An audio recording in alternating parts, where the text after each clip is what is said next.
time. Mike Mark is playing a deep offensive safety. Yeah, and Hatcher's just going to sit down with the ball with 16 seconds left. He does. The clock can run out now. Now they can celebrate. Colorado has beaten Nebraska. The third-ranked team has gone down. Hatcher doing handstands and throwing the ball up. There it is. 3 seconds, 2 seconds, 1 second. It's over. Colorado 20, Nebraska 10. Listen to it. For Colorado fans, the impossible dream had come true. A victory over Nebraska for the first time since 1967. The touchdown towels were being waved. The Colorado players, overcome with emotion, joined in bringing down the goalpost. And the city of Boulder would celebrate until late Monday afternoon. Coach Bill McCartney's stunning upset of the number 3 ranked Cornhuskers. Man, this is as sweet as it gets. The final score, Colorado 20, Nebraska 10. Last week, it was number 1 Nebraska against number 2 Oklahoma in Lincoln. Nebraska confidently moving toward a victory and a Big 8 championship. Business as usual early as Keith Jones breaks free to put Nebraska on top and a step closer to a national championship. But as Oklahoma seized control of the game, the long faces told the Huskers' sad story. The dreams of a national title dashed. The disillusionment of 4 straight defeats to Oklahoma.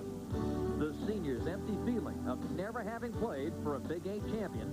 And the thoughts of what might have been. A year's worth of training, preparation, and build-up for that one moment. The opportunity had come and gone. And for Nebraska, the cold realization that there would be no championship.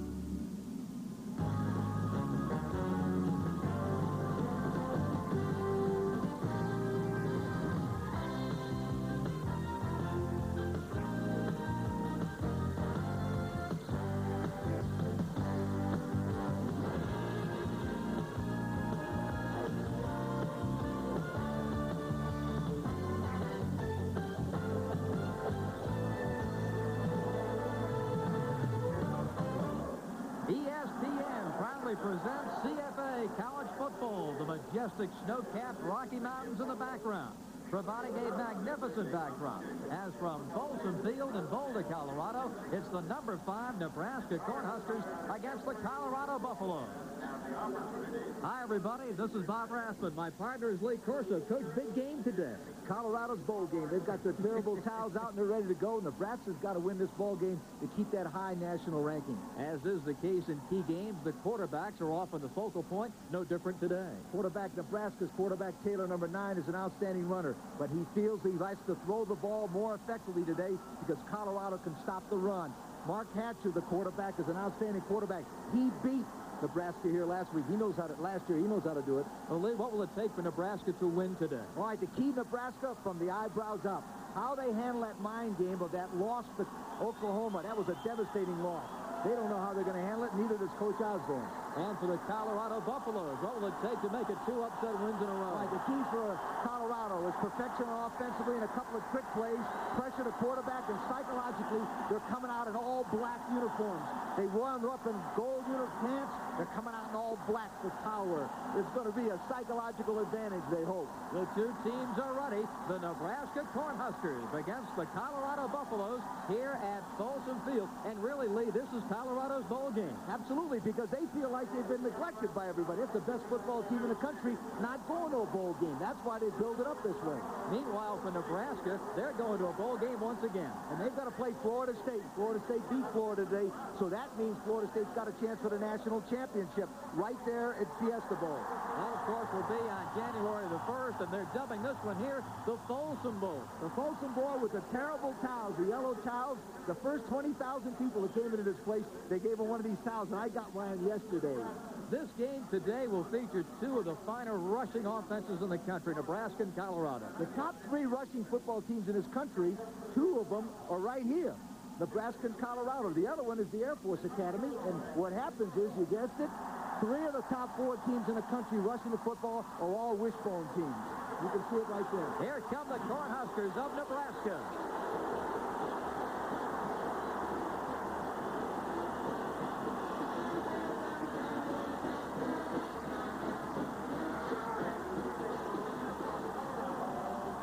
Nebraska with 9 victories and 1 defeat, and decked out from head to toe in the black uniforms, the Buffaloes of Colorado.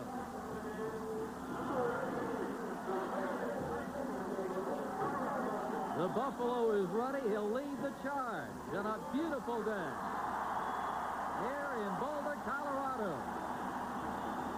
These fans waited a long time for a victory over Nebraska. They got it last year, and they like nothing more than to make it 2 in a row over the Cornhuskers. Here comes Ralphie 3.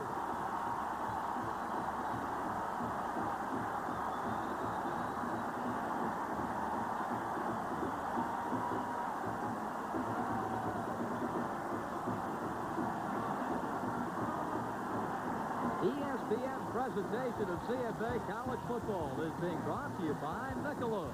So exceptionally smooth, the night belongs to Michelob. By UPS.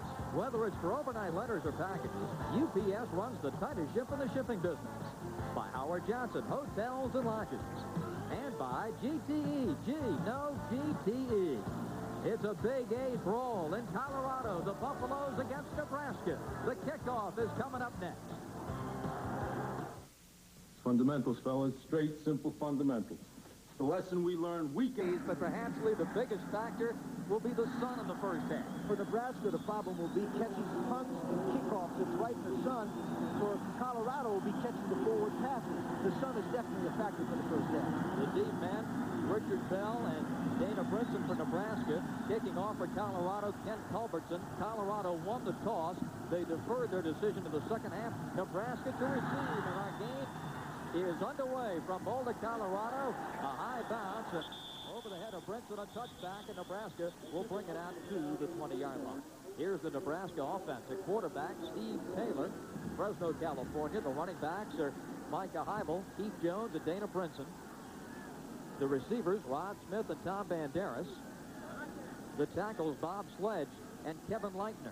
And the interior line of Andy Keeler, Jake Young, and John McCormick. So the Cornhuskers come up first down and 10 from their own 20-yard line. And Steve Taylor is ready at quarterback with the I-backs behind him.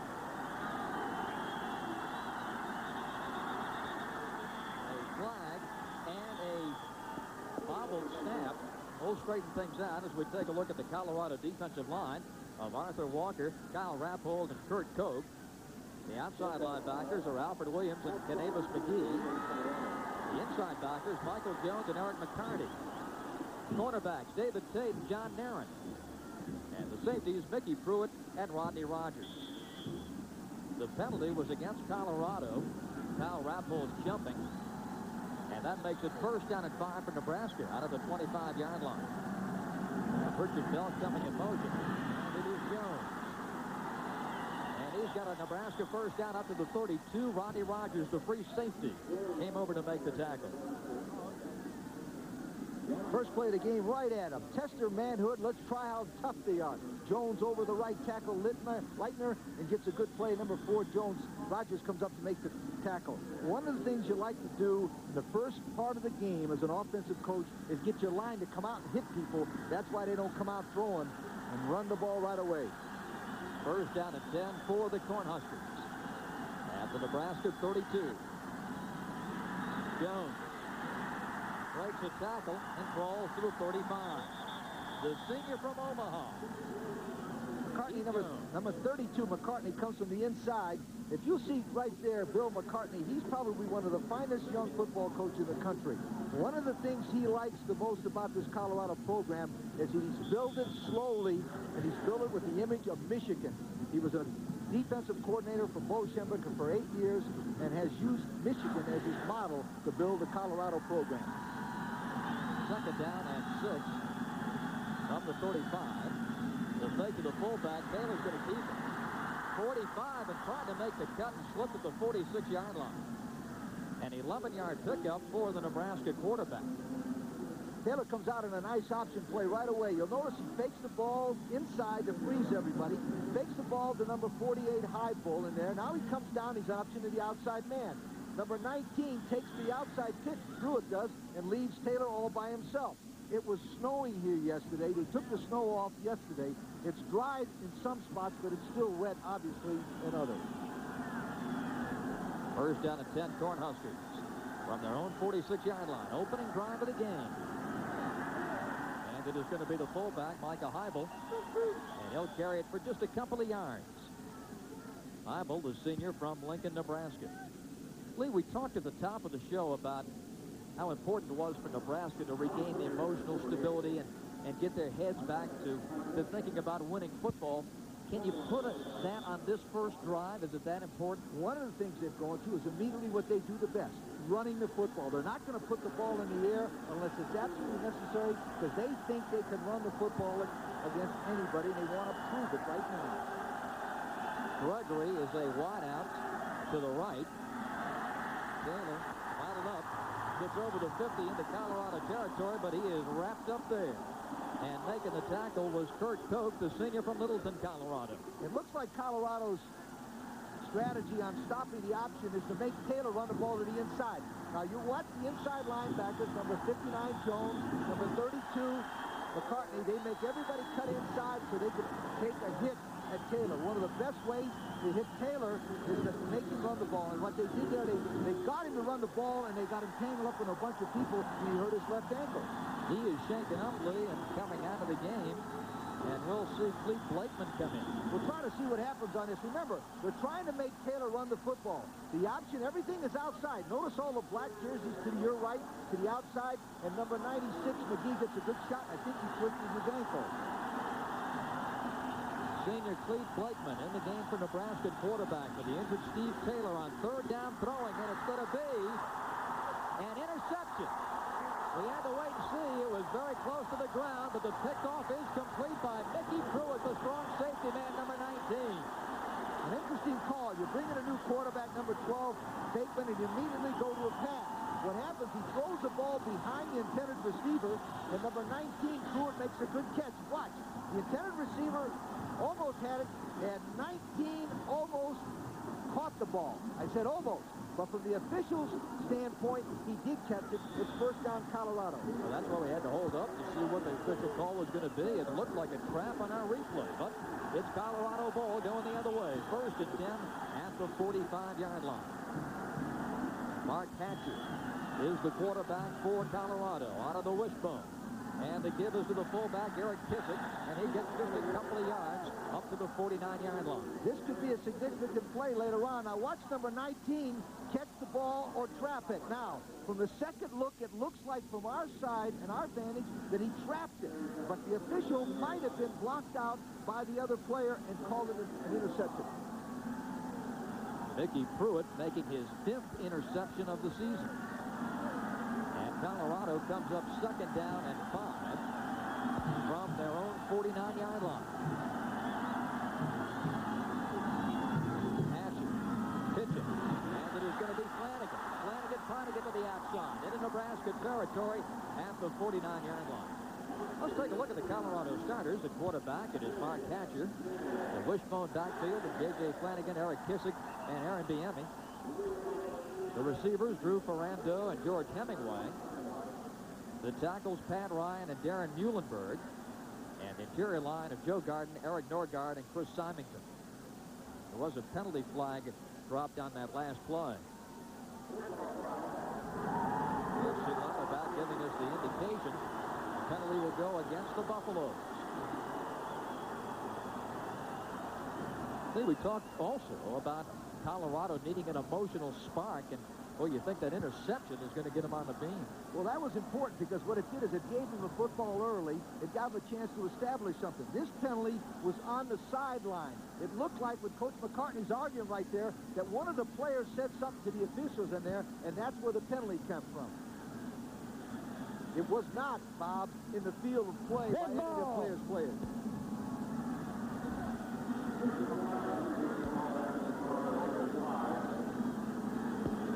Taylor, we understand, will be back. A tendon injury in his leg, and he will return for the Cornhuskers. Right now, Colorado is backed up third down. And they've got the football back at the 35-yard line. there for the first time. Tipped, incomplete. The intended receiver, number 2, Lance Carl, but that ball was deflected. Broderick Thomas for Nebraska. That will force a punt, and we get to see Lee, one of the nation's finest, in Barry Helton. Helton is one of the finest punters, not only in distance, but in hang time, which the pros take as the #1 prerequisite. Also, we're going to see in the first part of the ball game if their sun is any factor, because that ball's going to be coming right out of the sun to the punt receiver. Dana Brinson back deep for Nebraska. Here's the punt by Helton. And it's a boomer. Brinson at the 19. 25, and he's brought down at the 26-yard line. So Colorado taking over, can't do anything with it. How do other Japanese imports see the 1988 Dodge? Through on this Saturday afternoon. Glad to have you with us as you start in on your 8th turkey sandwich.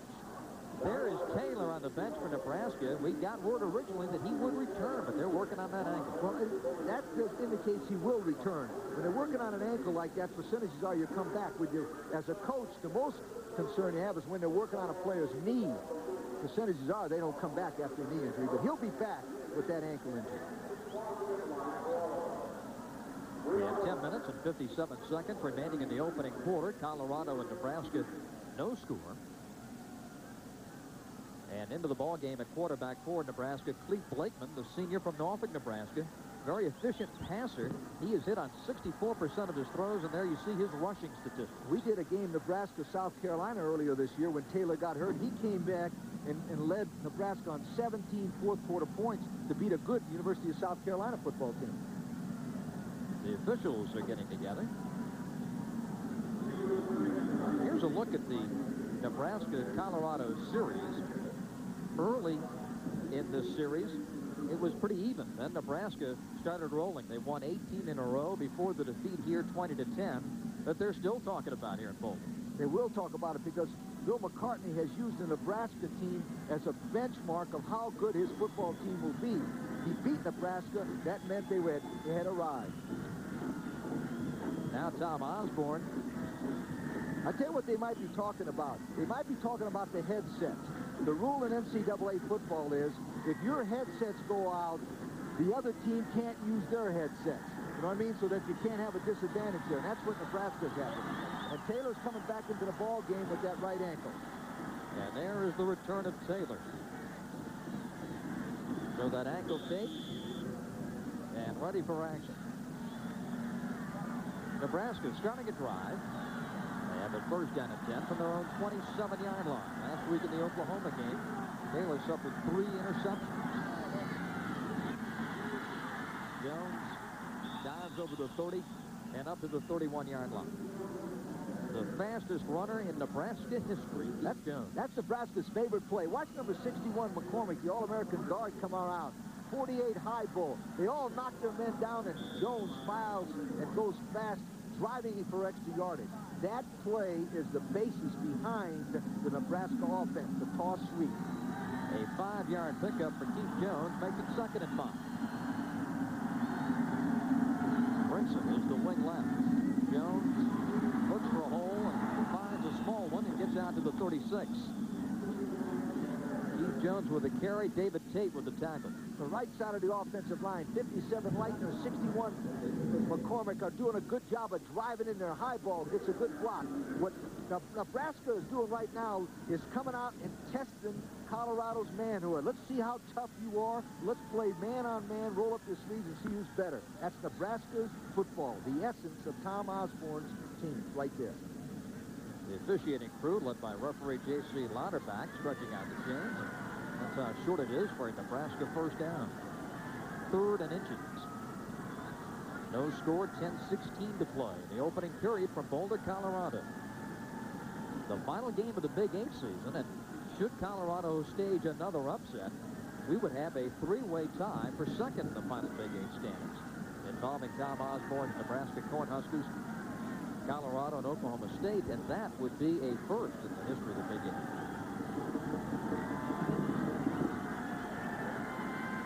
This conference gets a lot of publicity The top two teams lead, Nebraska and Oklahoma. But as we mentioned to Commissioner Carl James, he got a couple other ball clubs in this league to play with anybody. They can play football in this league. They love football in this part of the country. So Nebraska, 3rd and inches. 2 tight ends. Jones has it and then shot.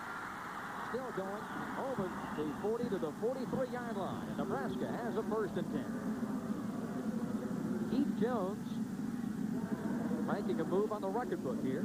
His rep hold in the middle, the all Big 8 nose tackle, but he gets blocked in by number 1. Number 62 Sledge comes down and blocks him in. Watch number 48 Highbull get his block, and Jones goes for the 1st down. When in doubt, go to your best play. That's exactly what they did. It's all sweet.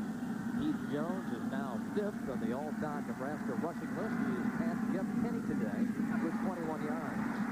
Taylor, 50, loses the football, and Colorado is recovered. Number 83, Arthur Walker, the sophomore from Houston, Texas, with a fumble recovery. And Colorado gets another break.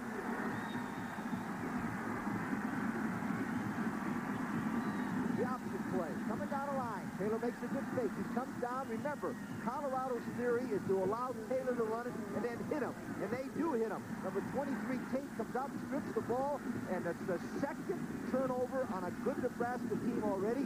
Remember, turnovers are not that important if you don't do anything with them. The last time, Colorado did absolutely nothing. A pass interception. Now the Arthur Walker fumble recovery. No score 1st quarter for Boulder. 9:42 to play. Hatcher sends a man in motion. Option right. And it's going to be the enemy. Over the 35 and down to the Nebraska 32-yard line. An 18-yard run for the freshman from West Covina, California. What a terrific call from upstairs. That's a different kind of option. Watch it. It's a counter option. They fake the ball to the left to Kissick, and then they come back on a counter option to Eric the enemy. And he makes a good run. This guy's got great speed. He's from West Covina, California, was an All-American high school football player. And they think the more they can get the ball in his hands, the better they got a chance to win. Lee, he's a true freshman. Yes, sir. And has gone over 500 yards now rushing for the season after that 18-yard gallop. 1st down and 10 for the Colorado Buffaloes. Looking to dent the scoreboard here against Nebraska. It's the enemy again. Over the 30, carries a couple of white shirts with him down to the 28. The Nebraska defense shapes up this way. The defensive line is Neil Smith, Lawrence Pete, and Tim Rother. The defensive ends, Broderick Thomas and Jeff Gamrod. The linebackers, Leroy Etienne and Steve Forge. In the secondary, at corner, Lorenzo Hicks and Charles Fryer. And the safeties, Brian Washington and Mark Blazer. That's the Nebraska defense. Colorado taking over on a fumble recovery. Now they're moving it 2nd down and 6 yards to go from the Nebraska 28-yard line. The senior, Mark Hatcher, at quarterback for Colorado, playing his final home game. Faking, keeping. And Hatcher's got a good gain inside the 20 and down to the 19-yard line.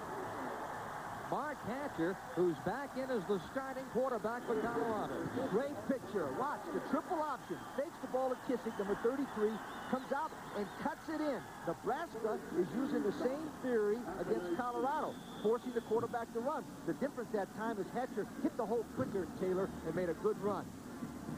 Mark Hatcher, the senior from Pasadena, California, has rushed for over 1,000 yards in his Colorado career.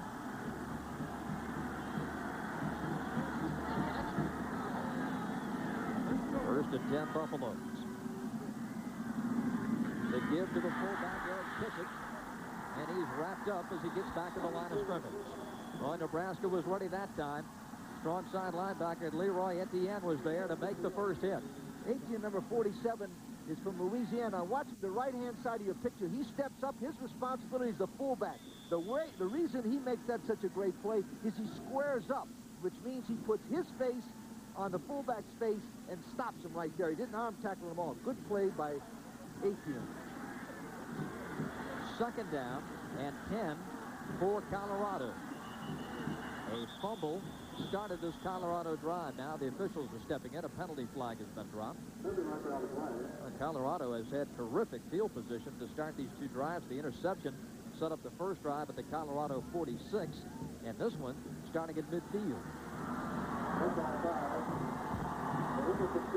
Procedure penalty against Colorado, backs it up 5. What happened on that time, the left offensive guard, Symington, came up and put his hand down, and then he moved his hand, and you can't do that. In college football, once the lineman puts his hand down, he cannot move it. There's Bill McCartney pacing on the Colorado sidelines. Since he switched the offense to the wishbone, Colorado's taken off. That change came in 1985. Second and 15. And giving to Kissick. There's a couple of yards out to the 21-yard line. That's going to set up a third down play. Broderick Thomas, all Big 8 as a sophomore, made the tackle for Nebraska. 6:50 left to play. Clock running here in the second quarter.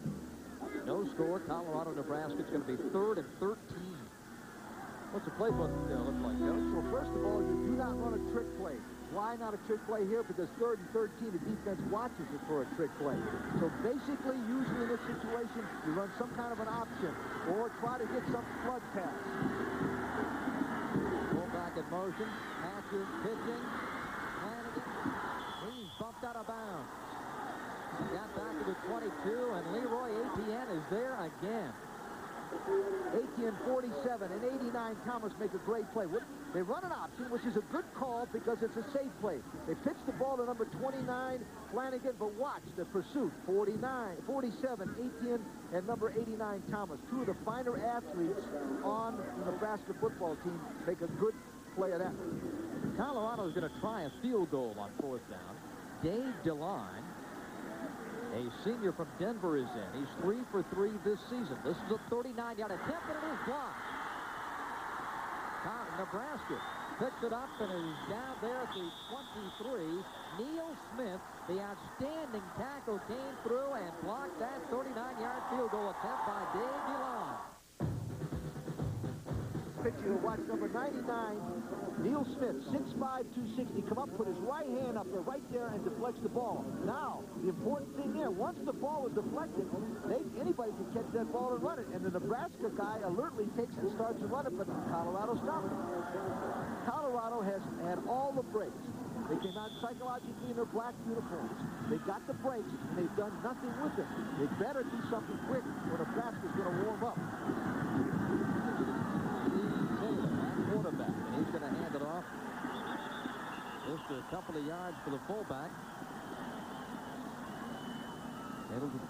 And the fullback in there is Brian Carpenter, spelling Micah Heibel, rather. 6 minutes to go in the period and no score. Second down and 9 yards to go for the Cornhuskers. Carpenter, a sophomore. He's in there at the fullback spot. The I-back is Jones. Richard Bell is the man in the slot. Jones gets a block. Big hole. Turns on the speed. Over the 35 and up to the 37-yard line. Michael Jones, the inside linebacker, got some help from Tate that time. What a great misdirection play. Watch him. He'll start to his left, Jones does, number 6. But watch number 62, Sledge, make a great block right there, and then Jones explodes through the ball. That's one of the best football plays in football, when you start one direction and come back, especially if you've got a guy like Sledge who can pull and trap, number 62. And no substitute for speed. Well, that young man has it in abundance. Jones, 6 carries and 38 yards, a first down and 10. And Jones going to try it again. He's got a blocker in front of him. Over the 45 and down to the 47-yard line. Great block by the big guy, 62, Bob Sledge. The rest of the score is Houston now in the 4th quarter, leading Rice 42-21. Elsewhere, Arkansas over New Mexico 29-17. We have Arkansas at Hawaii next week. And we do. Arizona State in that big battle, leading by a touchdown in the second quarter over the Wildcats. 5:05 to play here in the opening quarter. First down and 10, Nebraska. No score from Boulder. And the handoff. And it is Knox with the carry, and the tackle made by Michael Jones.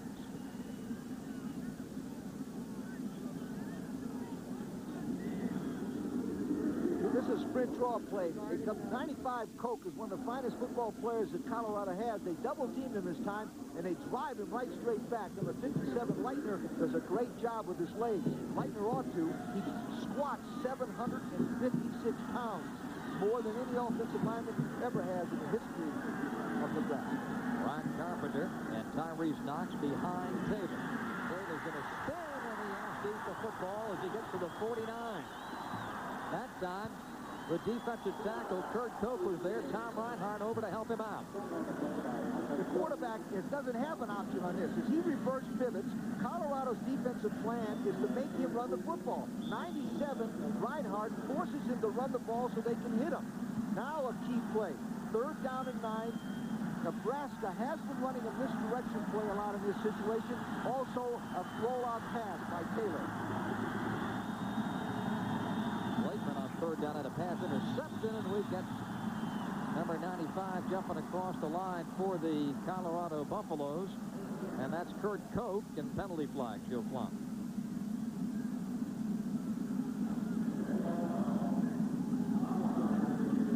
Offsides against Colorado, and instead of 3rd and 8, now it's going to be 3rd and 3. What a terrific play by Taylor that time. He changed the snap count.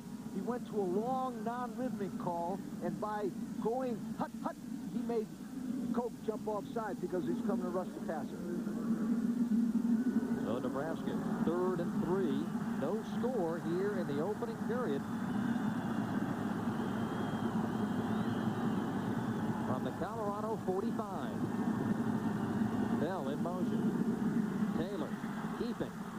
They've got him by the shirt. Taylor gets a 1st down as he gets to the 41-yard line. Koch was there. Also getting some help on that pile for Colorado was Kyle Rappold, the middle guard. It looked like Kyle had him by the back of the shirt, but it is a Nebraska 1st down. Nice option play. They take the ball to the fullback, high ball right there. Watch, he gets the ball, takes it to Carpenter 29, and he cuts it in. The reason why Taylor is running it every time is that Colorado has assigned somebody to the pitch, and they're going to make Taylor run the football.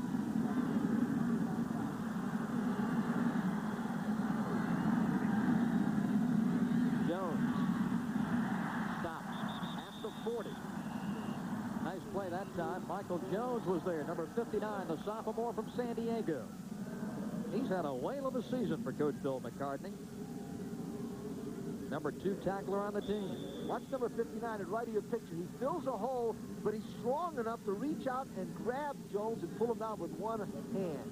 Boy, I tell you what, he's averaged over 11 tackles per game, and you can see why right there on that ISO. Brinson is the wing. Jones gets the carry and a big hole over the 35 and down to the 31-yard line. Keith Jones seems to me like he's got 2 kinds of speed. He's got that quick step to hit the hole at the line of scrimmage, and then when he gets in the open field, he can really turn it on. As you know, he's the fastest player ever to play in Nebraska. Here he gets a tremendous block on the left side by number 65, Keeler, the left guard, and he drives himself in there. What I like about him the most is his body lean, which means that he's going east and west towards the goal line all the time, and he drives himself north and south. They stretch the chains, and Nebraska about a foot short. Nebraska line is just coming off the ball. They look like they are really on a mission here. They got 59 being blocked in there. Look at that hole in there as he smashes. Sledge number 62 makes the play. But did you notice that Jones went there like a blur? He was gone. It's going to be 3rd down. Jones with a big first quarter. Inches to go for Nebraska. No score in the opening quarter. Taylor will keep it and dives over the 30 to pick up the Nebraska 1st down. 2 minutes and 10 seconds remaining in the opening quarter. Well, despite the fact, Lee, that there's no score in the game, you get the feeling that Nebraska has weathered the storm. The offensive line from Nebraska has their eyebrows up, ready to go. They're playing terrific. They come off the ball and drive everybody back.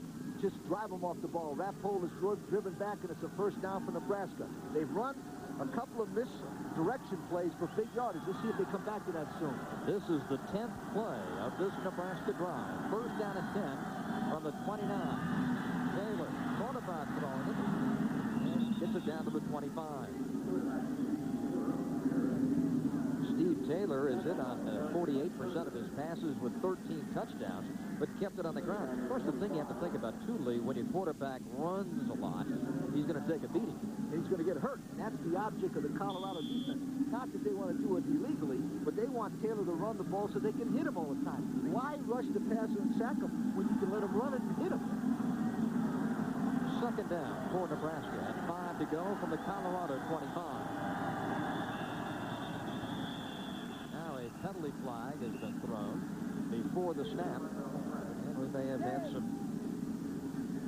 movement, somebody picking up a hand or moving into the neutral zone. Check and see what the call is here from J.C. Louderback.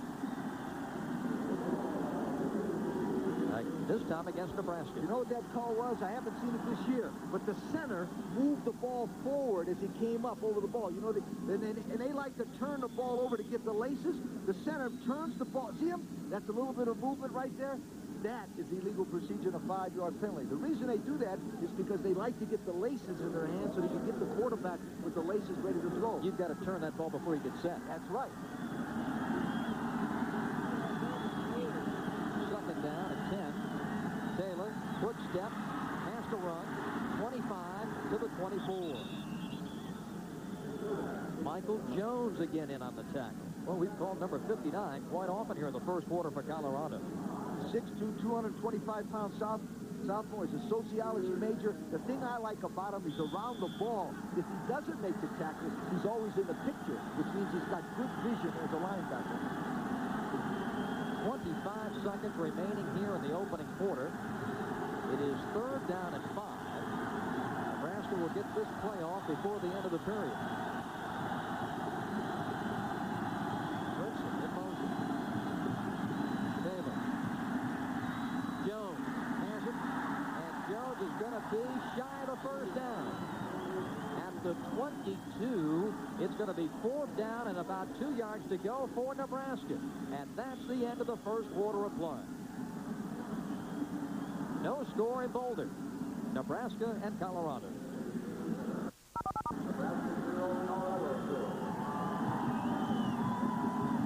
Figurating Rocky Mountain. Coach, Nebraska tried to pass for a first down. They try to throw a little flare pass to Jones, number 6. Watch him come out of the backfield, a linebacker support real quick, and it sets up a big play. 4th down and 2 on the 22 going in for Nebraska. ESPN CFA football. We begin the second period of play. And Nebraska with his 4th down attempt. They've got to get it to the 20. Jones bottled up, gets away. Can Colorado pin him? No. Jones to the 10 and down to the 9-yard line. A tremendous play by Keith Jones. Shut off on the right, reversed his field, and picked up the first down. Believe it, all the hours of practice, and watch the offensive right side of the line gets blasted. The Colorado team does a great job. Jones gets hemmed up. He takes off around his left, and thank goodness number 10 Marion was in position to catch him, or else he would have gone all the way. Hours of practice, hours of preparation, and the guy runs over everybody, makes the first down on 4th down. First and goal now for Nebraska at the 9. Jones has 70 rushing yards. And the handoff goes to Carpenter. And he is finally stacked up. They'll give him his progress inside the 6. Ryan Carpenter, the sophomore, with his second carry. Mickey Pruitt, the strong safety man, credited with the tackle. Colorado has been tough, but when the opponent gets near the goal line, for some reason, they get in there. One of the reasons is they take some calculated risks by blitzing, and teams have been able to score on it. And Nebraska, you know they're in the high percentile with this situation. Second and goal from the 6. Taylor will keep it. And he's in for the touchdown. Steve Taylor on a 6-yard run, and Nebraska has taken the lead over Colorado. Here's that option play. A little fake to the fullback. Carpenter freezes everybody to the inside. He comes down, Taylor does, and an option's off for 19 Pruitt and gets into the end zone for a touchdown. One of the reasons why most college teams score that have the option is that's the most difficult play right there, ladies and gentlemen, in football to stop near the goal line. The teams that run the option score more than any other team in football. Left-footed sophomore Chris Drennan into the game for Nebraska. His kick is good. So Nebraska's on the board. 13:54 to play here in the second quarter. There's a penalty flag dropped on the kick attempt. They're talking to the Nebraska people. John McCormick roughing the kicker is the penalty. And they'll take another look at it here. They won't take this penalty. They don't like to take points off the scoreboard. Remember now, you cannot touch that guy at all. They hit number 16, granted right there, and that's a penalty. Now what they'll do is they'll take this on a kickoff, and they'll be kicking the ball off from about the 50-yard line, and they might, some teams have done an outside kick or a push kick into the corner and try to get it. The kick stands, and Nebraska leads. 13:54 to go, second quarter, and 7-0 Nebraska. CFA College Football being brought to you by Jeep. The feeling you can get only in a Jeep. And by Yashica. They put a new focus on photography with the new 230 AF autofocus. A 6-yard touchdown run by Nebraska's Steve Taylor. Tom Osborne talking to the quarterback. Steve Taylor, number 9, and Cleve Blakeman, number 12 there on the Nebraska sideline. 7-0. Huskers on top. Chris Drummond with the kickoff, and he really moved this one through the uprights and out of the end zone. There's a timeout on the field with Nebraska leading Colorado. We'll be right back.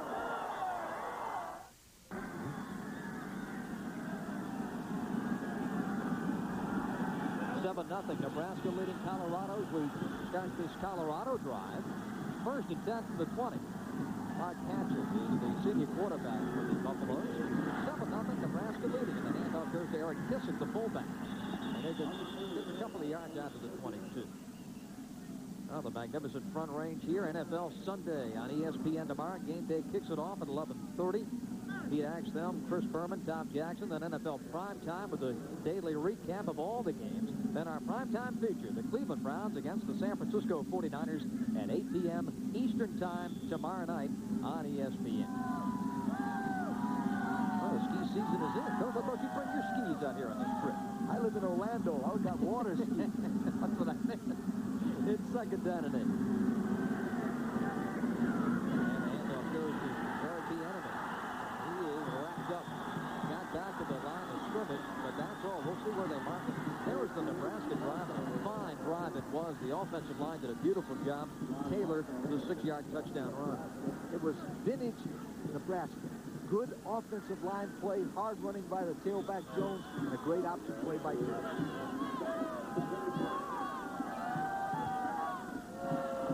Colorado will have it 3rd down and 7. They gave the enemy a pickup of a yard. So this is a baby backfield. The enemy, a true freshman, is in there. Now they split out the wishbone. Quarterback Mark Hatcher doesn't like what he sees and calls a timeout. We've also got a penalty flag thrown. The reason a penalty flag is he did not call the timeout before the clock hits the 30 seconds. Yeah, the 25-second 25 seconds. Expiring, hitting 0. And there's a look at some of the scores. Appalachia moving up in the 1AA playoff. Georgia Southern in overtime, defeating Maine. Weber State 14 up on Idaho at the half. And Marshall routing James Madison.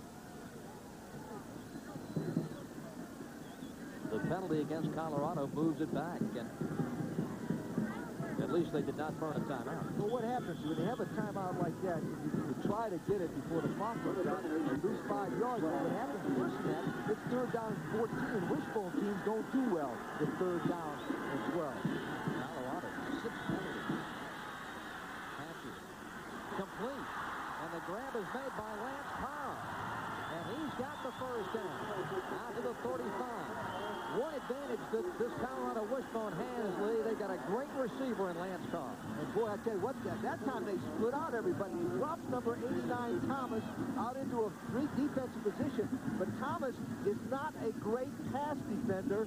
He's a better pass rusher. But by the formation, they put him in a position where he wasn't supposed to be, in a great pass by Hatcher to Carl. First down, Colorado. That's what they need. They need a couple big plays to get back into this ballgame. Lance Carr has now caught a pass in 8 consecutive games. Hatcher in front of him, and he gets to the 41-yard line. The senior from Pasadena. Back in the count. There's a penalty flag, a little pushing and shoving down there. And we may have a late hit here. Steve Standard into the game for Nebraska with the last tackle. Let's see what the penalty is here.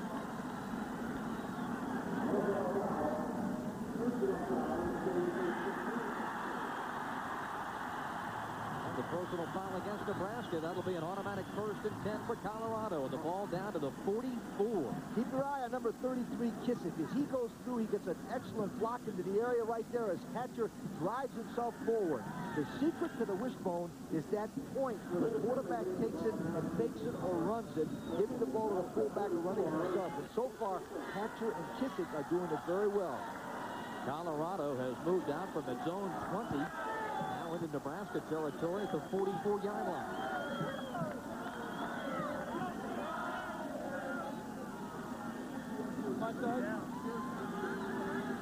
Hatcher sends a man in motion.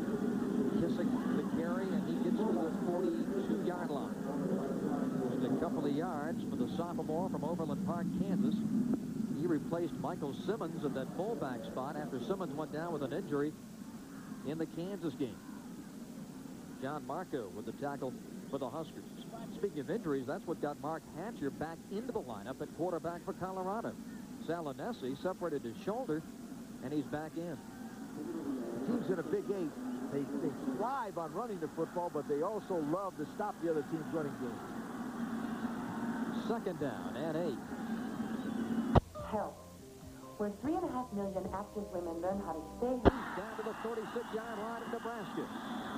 Coming over to make the hit was Mark Blazek, the safety man. But a good game for the quarterback, Hatcher. And a well-run triple option. Hatcher, the quarterback, will fake the ball to the fullback, down the line of scrimmage in beautiful position. He gets good blocking by the line and everybody else, but number 23, Lasik, comes up and makes the play. Now watch.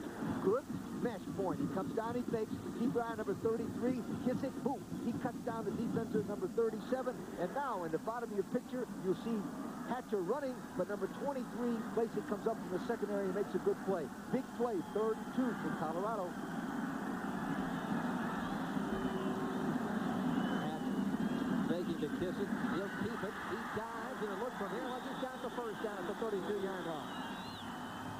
Hatcher calling his own number. And it's 1st down and 10 for the Buffaloes. On this replay, you're going to see an interesting part. Watch number 29, right there at the bottom of your picture. Flanagan blocks the linebacker, 47, Etienne. That's a design play. The quarterback will fake the ball to the fullback and then drive in right behind that block for a 1st down. A well-conceived play on short yardage to the wishbone. Lee, Colorado continues to move into Nebraska territory. They got it down to the 22 earlier in this game. They've got to start getting some points. It's still a very close game, 7-0, but psychologically, they need to get some points on the board. Kissick fumbles the ball. It's loose. And Nebraska, let's see, yes, Nebraska has recovered. Theo Smith, who earlier blocked the field goal attempt, claims the loose ball at the Colorado 29. I couldn't tell, Lee, whether Kissick just had it knocked away or he just coughed it up. 33 gets tackled from the inside. The ball is going loose, and number 99 falls on it for Nebraska. Now, remember, Colorado has a problem. When they start turning the ball over, they usually lose.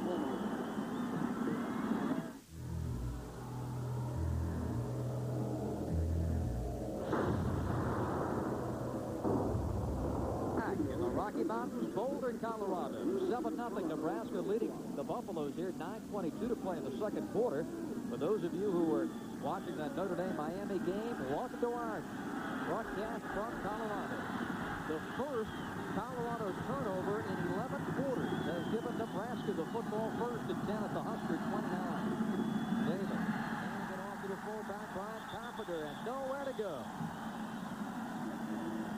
Coming through again was number 59, Michael Jones for Colorado. Jones made a picture-perfect play by sitting up what they call squat right in front of the guy and eyeball to eyeball. Watch him square up right there. Boom. Now that's a picture-perfect tackle. They'll take that picture right there, and they'll take it out, and they'll put it as a coaching film and use it on clinics. That is as good a tackle you're going to get from a linebacker on the fullback. Second down and 9. Putting Tyrese Knox in the eye position, and Knox gets the carry, and he gets it out to the 42-yard line, and Nebraska's got a first down.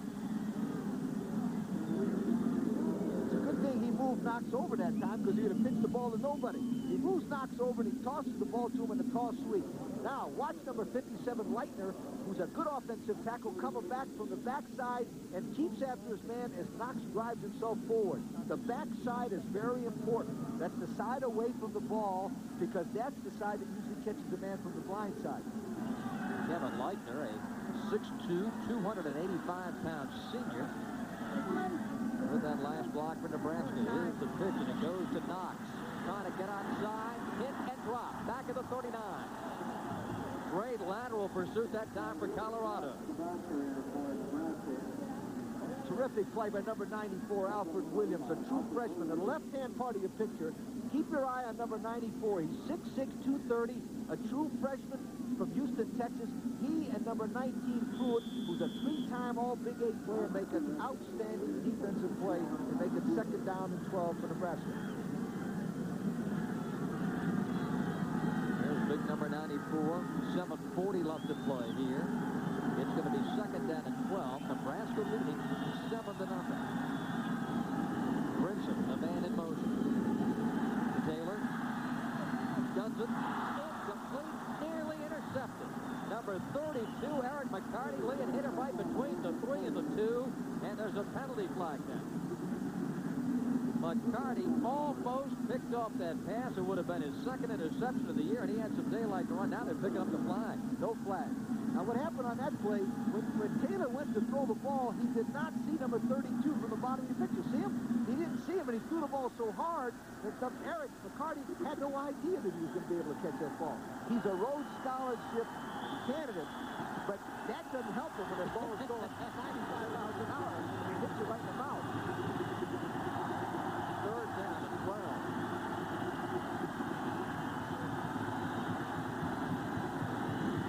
Colorado can get an emotional boost here by holding Nebraska. Trying to shut down one of the most vaunted running games in college football. And the handoff goes to Knox. He's got running room and then some, and into Colorado territory. Tyrese Knox, the junior from Dale City, California. A 22-yard breakout. What a blocking on the left side. Number 65, Keeler, 62, Sledge. Get great blocks, but right there, ladies and gentlemen, this man is going full speed. Everybody else looks like they're going half speed. 34, Knox explodes in there. What a call. 3rd and 12, sprint draw, first down, Nebraska. At the Colorado 39. Knox looks for a hole, finds it, and takes it down to the 34-yard line. Knox has had some big games. He had 118 yards against Iowa State earlier this year, and he's averaging almost 7 yards a carry. Today, 5 carries and 39 yards. The tailback position at Nebraska is the most important position. You've got to be a great all-around athlete, but you also have endurance, and you have to have depth. That's why they've got Jones out there to give him a break, and they've got Knox in there, 34. Ryan Carpenter is the fullback. Bell is the wing to the left side. Knox at the 30, to the 27. 3 straight carries for the junior Knox. 61 51 McCormick and 57 Leitner will come pulling. You see those two gentlemen right there? That's what number 96 McGee sees as Knox explodes in there. That counter play is a great play for Nebraska because right now the linebackers from Colorado are keying the fullback. When the fullback goes to the right, they go to the right, and that's why those counter plays are working so well for Nebraska right now.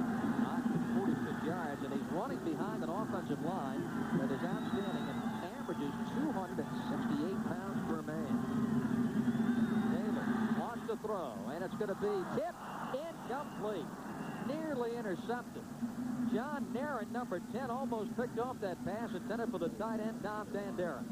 But our buddy, number 59, Michael Jones, was the guy that counted that. That linebacker is all over the field. He stops the play by deflecting it. Watch, a fake of that counter action. Now watch number 59 reach his hands up right there and deflect the football. So number 10, Narron, had a chance. Jones is an outstanding player because that play was designed for him to go one way, but he was smart enough to be in the area to stop that play. John Narron from Ann Arbor, Michigan. Bill McCartney goes back home to recruit him to Colorado. Taylor. Colorado trying to pin him in, but Taylor puts deep knees, zigs and zags, and gets down inside the 15, down to the 14-yard line before McCartney finally stopped him. That was a predetermined quarterback draw, which means that the quarterback will go back. Tom Osborne is an offensive genius. He handles his own offense. He calls his own plays. He's been doing it for so many years. Every football team that Osborne's had is going to a bowl game. Is that pretty consistent? Not too bad. And it's off to the Fiesta to meet Florida State on January the 1st. First things first, trying to dispose of Colorado. Carpenter carries it down to the 10-yard line. And it's going to be second down. 5:30 left to play in the first half. Nebraska 7 and Colorado nothing. Another tackle from McCartney. If Tom Osborne was worried about his team from the eyebrows up, he didn't have to worry about his offensive line of Sledge, Keeler, Young, McCormick, and Leitner. They are winning the football game right now because they are completely dominating the defensive team from Colorado. Second down and 7. Nebraska coming up. They've got Carpenter and Knox, and the wing is Bell. Taylor is trapped and taken down at the 19 as a penalty flag.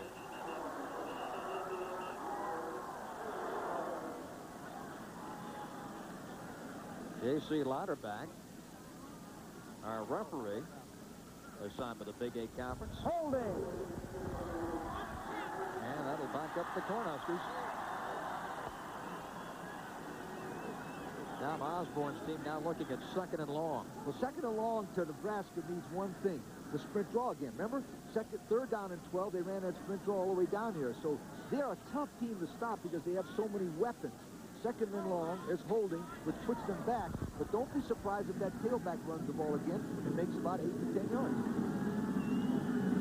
Here's Bill McCartney. We talked about his Ann Arbor, Michigan connection. He, of course, was the defensive coordinator under Bo Schembechler, and he matched wits with him in the Big Ten. He was an outstanding defensive coach there. He was there for 8 years, and Bo Schembechler is the man that he, I think, probably credits more for his success than any other man in football. Second down and 17 yards to go for the Cornhuskers. Taylor wrapped up, unloads it, and it's going to be incomplete as he throws it away. The Colorado fans are screaming. There is a penalty flag back at the 31-yard line. They think it should have been intentional grounding. And that's exactly what the official will call intentional grounding. Tom Osborne with palms upraised on the sideline. Now watch the offensive line. Penetration from Colorado in the middle. They get to the quarterback right there. Number 83 gets to him and makes Walker and makes the quarterback throw the ball. There's nobody in the area. And I tell you what, Tom Osborne is livid. The reason he is that he had a tight end trying to get to that area, and the defensive man did a good job of keeping him to get there. Osborne pleading his case, but I'm afraid it's falling on deaf ears on the sideline. Now watch, there's penetration in the inside by number 83, Walker.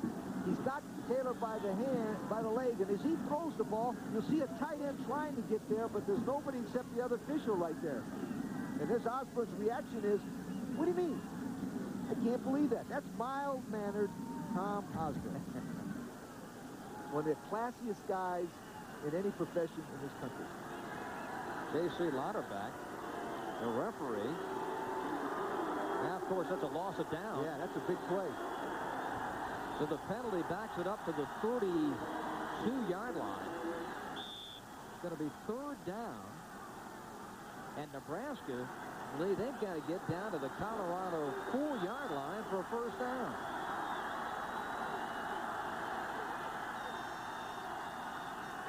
Taylor on the draw. Knox is wrapped up and stopped. Arthur Walker, the sophomore defensive tackle, number 83. You fool a guy once, but shame on you when you fool him twice. And that time, that was the same play that went that big yardage before. This time, Walker, number 83, holds his ground and makes a good tackle on Knox, number 34.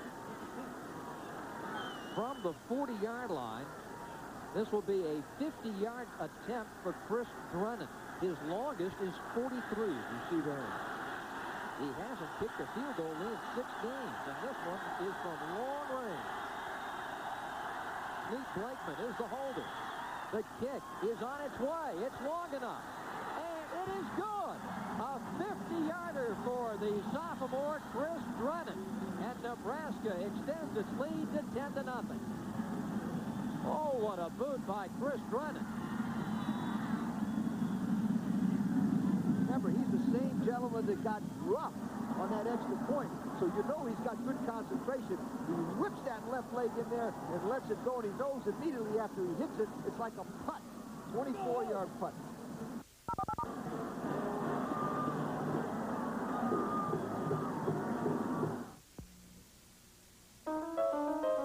With so many... Here's we pan around to show you the majesty of the Rockies. 10-0 Nebraska over Colorado on a career-best 50-yard field goal by left-footed Chris Drennan. And he sets it kicking away, the longest in Nebraska history, 55 yards by Paul Rogers and Billy Todd. Here is the return for Colorado, and they get it out over the 15. There's a loose football, and it's out of bounds. Colorado will maintain possession. Dave McLuhan with the return, and boy, it was a hot potato there for a moment, Lee. Remember that to recover the fumble, you must have it before it goes out of bounds, like a forward pass. Now remember, he gets hit right there and drops the football, and now it's loose. You must take the ball and have control of it before it's your ball, and that ball gets out of bounds. Thank goodness for Colorado, because if Nebraska would have got that ball and driven it in there, it would have been all over. 10-0 Nebraska, 3:33 to play in the 2nd quarter. Tim Brando coming up at halftime. Bring you up to date on what's transpired in college football today. 1st down and 10 for Colorado from their own 18. And the quarterback is taken down, Mark Hampshire. Tackled, and Neil Smith came through one more time. He's 2nd on the club in tackles for losses. This is his 11th of the year. This is a play you dream about. Not only does he take the fullback, watch. He knocks the fullback out of the way, reaches down, and takes the quarterback's hatcher away. Now, let me tell you something. There is no option when one man can take the quarterback and the fullback. I guarantee you there's no option. What a great play by Neil Smith. Neil, we'd like for you to fend off your block on the center and then take care of the quarterback and the fullback. Hatcher throwing. It's going to be tipped, and it's going to be intercepted by Nebraska at the 30-yard line. There's a penalty flag down. Mark Blazek with the return of the interception, and he gets it down to the 24-yard line. Hicks was the man who tipped the pass, and then the interception by Blazek.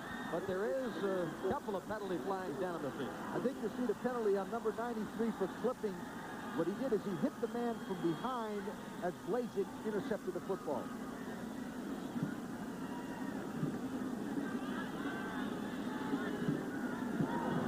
There's the clip against Nebraska. But they will, of course, hold on to the football. All right, the ball is deflected right there. Lorenzo Hicks.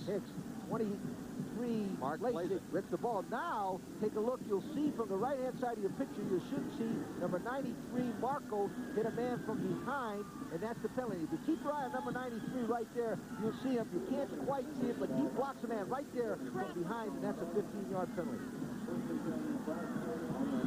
Marco, number 93, coming from the right side of your picture, blocks a man from behind right there. Lasik obviously makes more yardage, but it's a 15-yard penalty from the point of the clip. So therefore, it's back here now on the 46-yard line. Lee, you had mentioned earlier about the Colorado turnovers, and they keep creeping in here in the second quarter. They lost a fumble down at the Nebraska 29. Now the pass interception. They lost the first 2 ball games because the 2 big games they lost, they had 11 turnovers in those 2 games. Taylor on first down. All day now has to scramble. Gets to the 41. Tries to break free of that ankle tackle. He gets down to the 41-yard line. Kyle Rappold, the middle guard, is the man who had him around the ankle. This is supposed to be a screen. As you watch number 62 Sledge, he stays with number 95 Koch, blocks him down, gets up again, and makes a good play. Now, that play was a screen play. They tried to invite Koch, number 95, in. He cut him down, and then Taylor took off with athletic ability because Colorado did a good job of defending that screen. Second down and 5. Eyeball the fullback, Jones the I-back, and it is Jones. Cuts back and takes it down to the 37-yard line. Eric McCarty, the linebacker, with the stop for Colorado. Under 2 minutes to go in the second period, and Nebraska leading the Buffaloes 10-0. It'll be third down and about a half a yard to go. We'll call it 1. 3rd and 1 for Nebraska. Morgan Gregory, a native of Denver, goes wide to the right side for the Huskers. 2 tight ends. Pitch to Jones. Over the 35 to the 34, and another Nebraska first down. Lee, we talked at the top about Nebraska from the eyebrows up, as you put it, and I got to believe that they have come to Boulder with business at hand. They just methodically. What they did is they dodged the bullets. Remember, they came out with the black uniforms and all the turnovers and everything else, but then they got down to reality set in. And when reality sets in, the best team usually wins. Bell in motion. Taylor runs around the umpire. Knocked off his feet at the 28. Steve Taylor. And that ankle, which bothered him in the first quarter, has him limping again. Let's take a look at the scoreboard. Arkansas in the 4th over New Mexico, 43-25. The battle in Arizona, 14-10. Sun Devils at the half. Arkansas State in the 1AA playoffs, beating Jackson State by 3. A&M with the win in a Florida battle over Bethune-Cookman. There's a timeout, and we'll return to Boulder after this. The magnificent Rocky Mountains in Colorado, 10-0. Nebraska leading here in the second quarter. And Boulder, quite the football capital. Absolutely. This is the national headquarters for the CFA. Chuck Ninus is here at the game today. What a beautiful area and a magnificent university and a beautiful setting. We got here Thursday night in a snowstorm. Lee, you want to go out and scale a couple of those mountains. They don't have things like that in Florida. Here's Jones trying to get outside. He is hit. Pruitt wrapped him up around the shoulders at the 18. Under a minute to play in the first half. Colorado's got good pursuit. That sprint draw play, they come back and they hand the ball to the tailback, and he tries to find an open spot. He comes to the left. Notice the good coaching point of carrying the ball in the right hand and then switching it to the left so that he could protect it. But good pursuit by the black jerseys from Colorado. Well, that takes great strength because Pruitt was doing everything he could to wrestle that ball away. There's the total yardage story, and Nebraska on the beam, 204 yards. They average 495 yards per game. Stretching the chains, it's a first down at the Colorado 23. You think this team's good? I tell you what, that 1983 Nebraska team set an NCAA record for the most yards in one season. Tom Osmond, 6,560 yards. They scored 84 touchdowns, 7 per game, and they didn't win the national championship by 1 point. Davis. It'll be a pass. Bell now has to run. Nothing there, so comes back to the other side. 20, 15, 10, down to the 6. Twice, Nebraska has reverse of Field. Jones did it earlier in the first quarter. Now on a pass that was a play to Bell on the right side. Okay, that ball was a bounce pass. Watch it. Taylor will throw the ball and bounce it out. That's a lateral. Now, Bell is going to pick the ball up and throw it, but Colorado's got good pass defense. Now, watch. He breaks away, comes back to his left, and watch number 9, Taylor, make a block right here at the bottom of your picture. Right there, he takes out Jones, and Bell goes all the way down. And everybody says, what a coach. First down and goal from the 6 for Nebraska. Trying to score here before the end of the half. And it is Taylor trying to go in. He is denied. Shy of the goal line by inches with 14 seconds to go in the half. Taylor going for that pylon, trying to sneak in. There's 14 seconds to go, but the important thing is they still got 2 timeouts. Watch. A boot action play. Fakes the ball to the right, comes back to his left, holds on to the ball, and tries to get it in and gets out of bounds and stops the clock. 14 seconds to go, not much time. Good point for Nebraska and bad point for Colorado. They got 2 timeouts. And if they don't make it on this play, they'll call it a timeout immediately. Heibel and Jones behind Taylor. Jones. Penalty flag. Stopped at the 2. And you see the time remaining.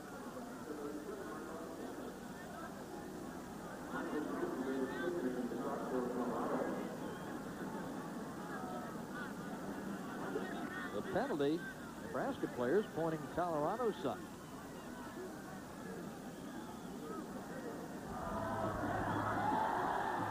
Against Colorado, but the penalty really doesn't do anything. Well, it gives them half the distance of the ball, but they lined up off the ball. You notice that one gentleman, I can't tell his numbers, lined up over the ball on the left side of your picture. That's why the penalty was called right there.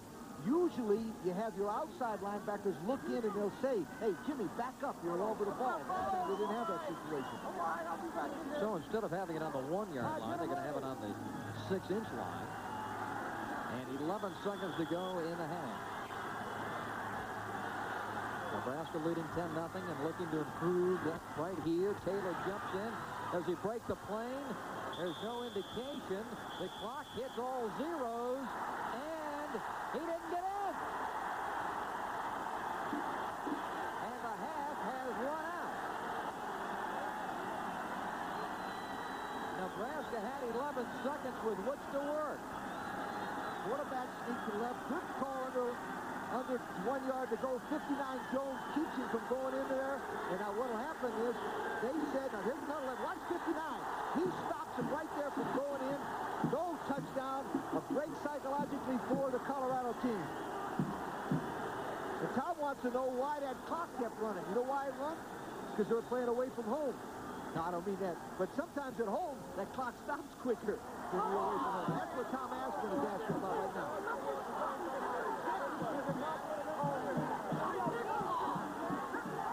Now taking his Nebraska Huskers back to the locker room after getting the explanation from J.C. Louderback. They had a timeout to burn, but it appeared that everybody was waiting to see whether there would be a touchdown, and the clock ran out. We are at the half at Folsom Field in Boulder. Nebraska leading 10-0 as Tom Osborne continues to plead his case on the field. I know what he's complaining about. 11 seconds to go. The clock should not start until the ball is snapped.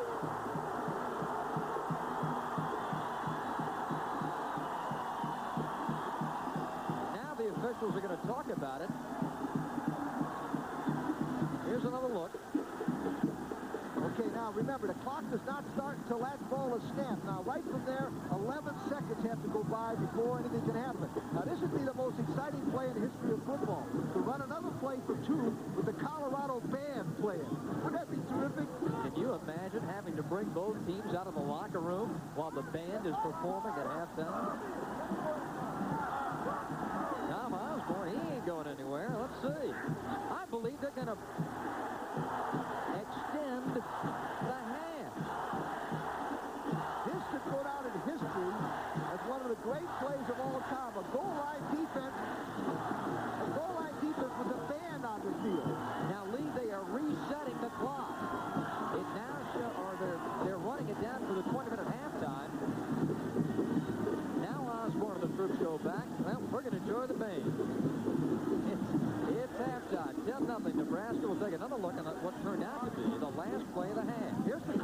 The ball is snapped right now. There's 11 seconds to go. If he didn't make it, they should have stopped the clock right there because the ball is stopped. That's a controversial play. It's 10-0. Nebraska leading Colorado at halftime. Let's go back to Bristol. And in the studio, our pal Tim Brandon. Tim, in from 6 yards away. Here's the controversial quarterback sneak and the controversy at the end of the second half. The quarterback sneak to the left, they say the ball did not cross the plane. There was 11 seconds going, but what happened is, right here, he doesn't make the touchdown. Tom Osborne come out to argue here, and this is what happened. As soon as there was a penalty, the clock starts immediately as soon as the official starts the play. Now, that's what Tom thought that the clock did not start until the ball was snapped, and that's why there's a controversy on the field right now. Things have been cleared up. Colorado's option here, they will receive. And while you were listening to the commentary of Tim Brando and Bino Cook, we replayed that play 10 times, and it looked like Taylor did not get in. The ball did not break the plane. Here comes the return for Colorado, and it's M.J. Nelson. And air ball as he's tripped up and gets out to the 22-yard line. Here's a look at the halftime numbers, and as expected, Nebraska dominating, leading 10-0 and a big advantage in the total yards. Colorado has not been able to move the football. They've got only 60 yards rushing, and if they cannot run the football, they got a problem. And Nebraska dominating in time of possession. So Colorado now to start the second half. First down at 10. And the ball out to the 21-yard line to start this drive. 10-0, Cornhuskers lead. And senior Mark Hatcher is the Colorado quarterback. And they work out of the wishbone. The fake to Kissick. Hatcher rolls up to the 27-yard line. Here's a look at the Colorado possessions. And they had a couple of breaks early. Nebraska suffered an interception. Then there was a fumble.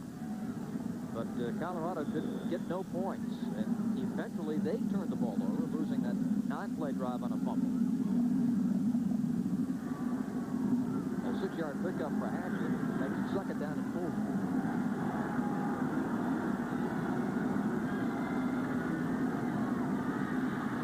Hatcher pressured. And it is going to be taken down at the 23. He thought Lee Corso about pitching that ball away. Well, it's a good thing he didn't, because number 11, Tom Jack, really comes up and makes a great play. Now, the right-hand side of your picture, watch the quarterback. They're forcing him to run it, but Tom Jack comes right up there and tackles him high. The reason why he tackled him high, and an option quarterback, you can sometimes deflect the ball as it's pitched out. That's why the secondaries tackle quarterbacks high on option plays. You can see Eric, the enemy, waiting for the pitch. Boy, Hatcher was wise as Tom Jack stuck him. And he stuck him high so he didn't allow him to pitch the ball. Third down and 5. They break the bone. Hatcher wants to throw, now has to run, and nothing doing. The Nebraska defense is there. Hatcher can get only back to the line of scrimmage, and a Buffalo punt is coming up. That time, number 96, Lawrence Pete, the middle guard, led the charge. From Wichita, Kansas, number 96, the nose tackle, sits in there, plays good position over Eric Nogard, the number 61, the center, makes a good play on the quarterback, Hatcher. That was another quarterback draw. Both teams like that play in third down situations. Barry Helton with that 47-yard punt, 8th in the NCAA in overall punting, and he moves a high one. Brinson backpedaling, takes it on the 20. 25. And a return of 10 yards out to the 30 after the punt of 51 yards by Barry Helton of Colorado. There's a free-spirited little animal whose territory is constantly expanding. Dailies. Look for your favorite Dailies product at your nearest grocery store. There's a Dailies treat for everyone. Bob Rathman, Lee Corso, back with you from Boulder, Colorado. The setting sun over the Rockies. And a 10-0 Nebraska lead. Bill McCartney's Buffaloes just gave up the football via a punt, and now Nebraska has it for the first time here in the second half. First down at 10. Operating from their own 30-yard line. Pitch comes to Jones, breaks a tackle, and lunges to the 35. Right now, let's check in with Tim Brando. All right, Bob, it's been an interesting day for Melvin Bratton. He fumbled once. He got in for a touchdown once. He fumbles here, but he'd already broken the plane. The Canes up by 17. Let's go back to Bob and Lee. Okay, thank you, Tim. 12:35, clock running, third quarter. And 10-0, Nebraska leading Colorado. Second down and 5 for the Cornhuskers. Boy, Miami, Lee, has got a rough road the last 3 games. Here's the pitch, and it goes to Jones at the 40, at the 45. Fancy footwork, and he gets out to the 50-yard line on a 15-yard run for Keith Jones. Terrific play by Taylor. A little action comes down the line of scrimmage. You'll pitch it left-handed, which is the toughest thing to do. Jones gets it. Now watch him run over number 19 Pruitt right here. He drops his shoulder. Boom. He runs over 96, McGee, and goes forward and makes a great play. Jones and Taylor are 2 of the finest players in Nebraska. If they're hot, Nebraska's hot. Keith Jones over the 100-yard plateau, and now bobbles the handoff, but controls 45 and down the sideline, cuts it back 30, 20, Jones to the 10, Jones to the 5, and he is going to be in for the touchdown.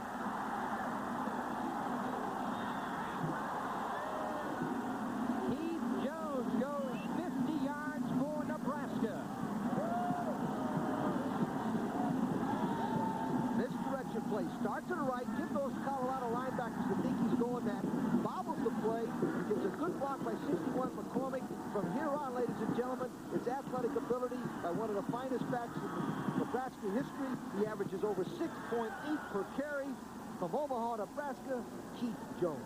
David Tate tried to deny him, but Jones just barreled him over and went in for his first touchdown of the day. And now Chris Drennan is in to kick the PAT. Drennan, with a career-best 50-yard field goal earlier, will do a good job, does Blakeman, of getting the ball on the tee, and the kick is good. 11:54 to play in the third, 17-0 Nebraska.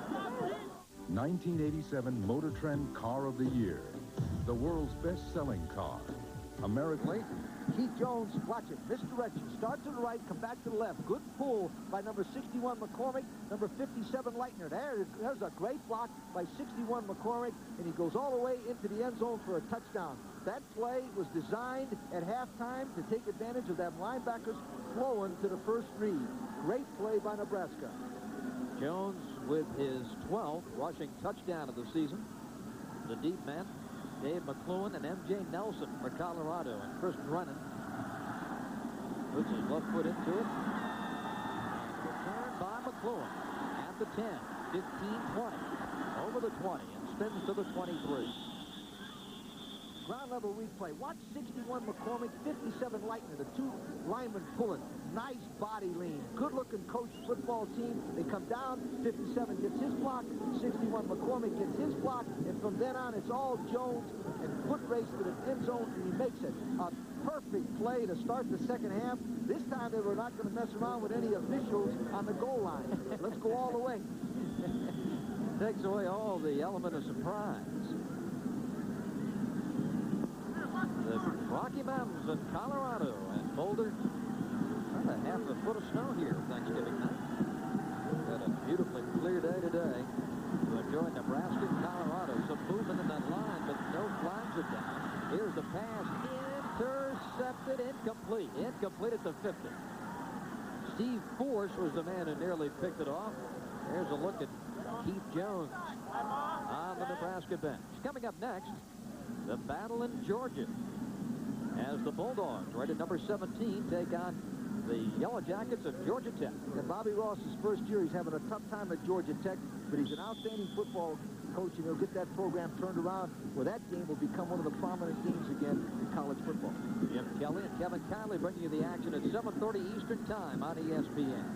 Jim Brando in the studio. He'll be bringing you up to date on all the scores and highlights throughout the day. Make the kissing. Taken down from behind at the 28. That time, Neil Smith was there, jumping on his back, and he got some help from Adian. It's almost unfair to have a guy like 99, 6'5", 260, catch your quarterback and outrun him from behind. Watch. There's no way in the world that that guy should be there on the blackboard. When they ran that play, he was blocked. but in the game, Neil Smith got over there. What a tremendous prospect he is. It'll be 3rd and 5 for Colorado. Remember that name. He'll be drafted in that first round of the NFL draft next spring. Jumps this time. And they've been some movement in that Colorado line. Here we go bragging about Clay, and he jumps. Tell you what. Now watch him. He moves right across the line right there. Now, the offensive lineman moved after the defensive lineman moved. Now it'll be up to the official's discretion on which man caused the penalty. And it's going to go against Nebraska. So Smith jumps, and that certainly helps the Colorado cause. Because now it's going to be 3rd and short, about a yard and a half. 10:56 to play in the 3rd quarter. Nebraska leading 17-0. Colorado's got to get something going. They got to get something established here. They can throw the ball, but it's very hard for a wishbone team to come from a deficit of 17-0 without going to the passing game, and they're not a great passing team. I think they've got to go back to their basic attack, which is run and pass, and Hatcher's got to hit a couple of big plays and come up with a big play on a passing game and get back into this game. Hatcher is 1 for 4 for 18 yards. He's had 1 pass intercepted. That big one that he hit, though, was to Lance Powell. 3rd and short, and Colorado tries to run it ahead, and I don't know whether they made it or not, Lee. We'll see as they unpile. In the 3rd, Miami leading Notre Dame 17-0. There is no question, if Miami beats Notre Dame, they're going to have a tough time beating South Carolina a week from Saturday night on ESPN. South Carolina is a good football team. Indeed, and that game will be at the Orange Bowl. But speaking of Miami's final 3 games, Notre Dame today, then South Carolina, and then Oklahoma. If they win those 3 games, they are truly the national champion. Well, they did make the first down. The officials signify that Colorado picks it up at the 34. They made it with a couple of inches to spare. Nebraska shifting. Hatcher wanting to throw. Neil Smith puts on the pressure. His knee went down, and he's down to 23. Now, the problem that Colorado has, when a guy like Neil Smith gets to start and to rush the passer real fast, he gets around this man so quick. He just gets in there and pulls Hatcher down. The reason why he's rushing the passer so well now is 17-0. He doesn't have to worry about the running game as much. Pity right tackle Darren Buehlenberg, number 63 for Colorado. He's having to guard Neil Smith all afternoon. What a football play. 2nd and 23. 9:40 left to play here in the 3rd quarter. And Kissick, the fullback, with a carry out to the 28.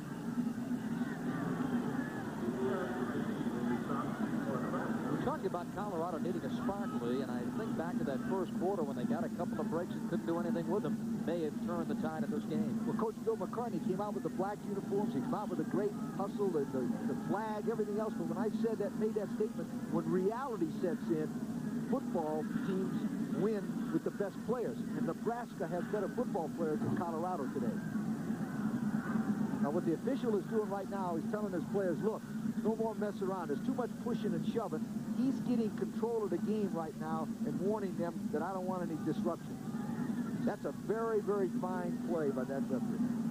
Our referee, J.C. Lauterbach, the football at the 29, so it's going to be 3rd down and 15 for the Bucks.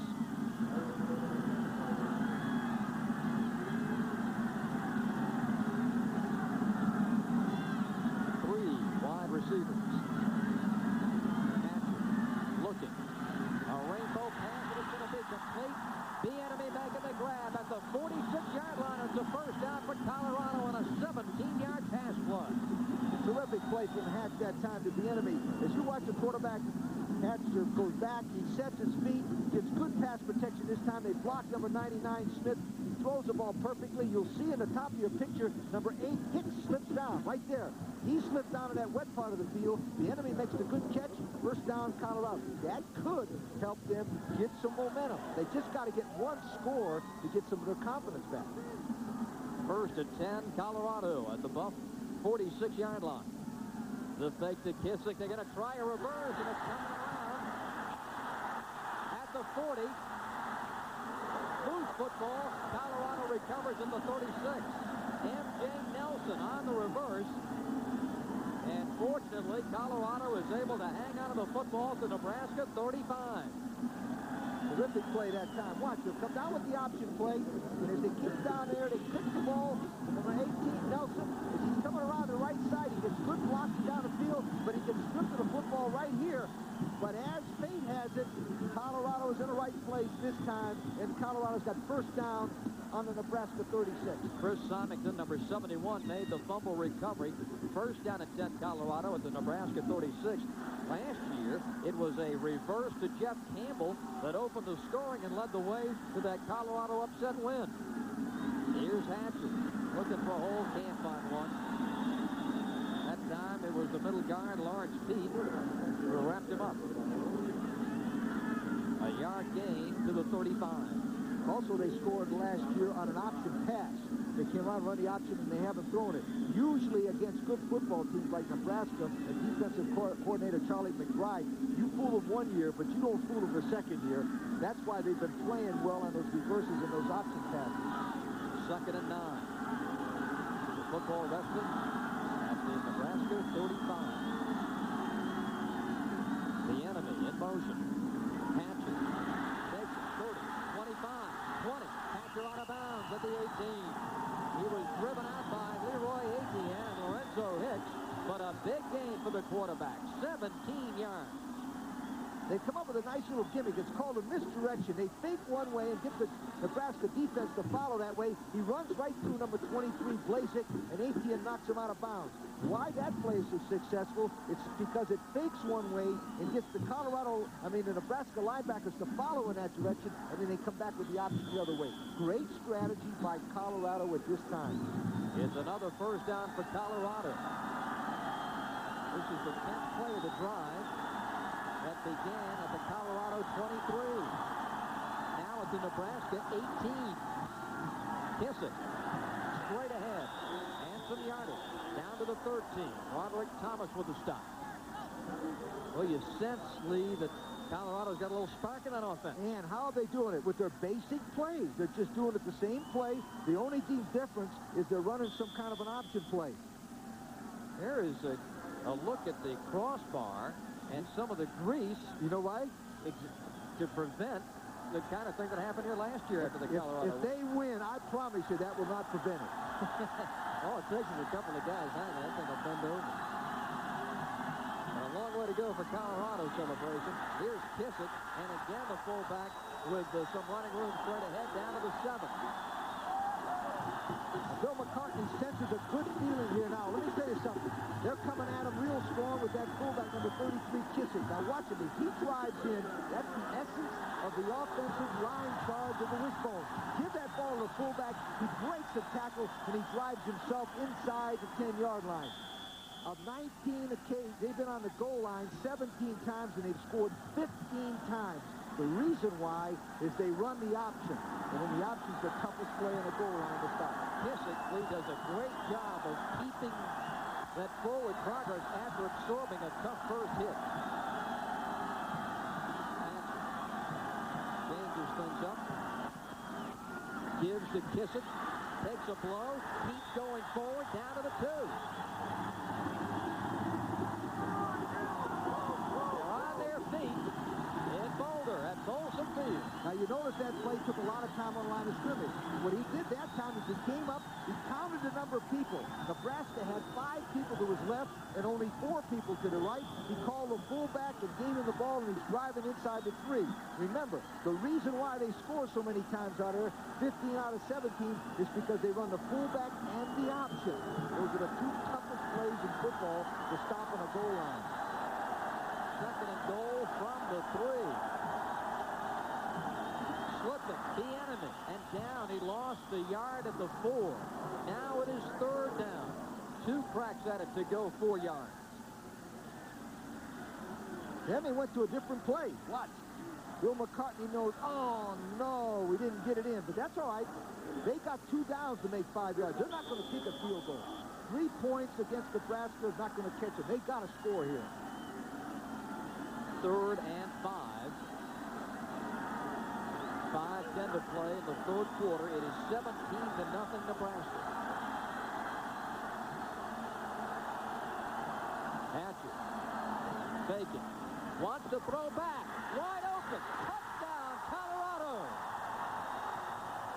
George Hemingway making the grab, and the Buffs are on the board.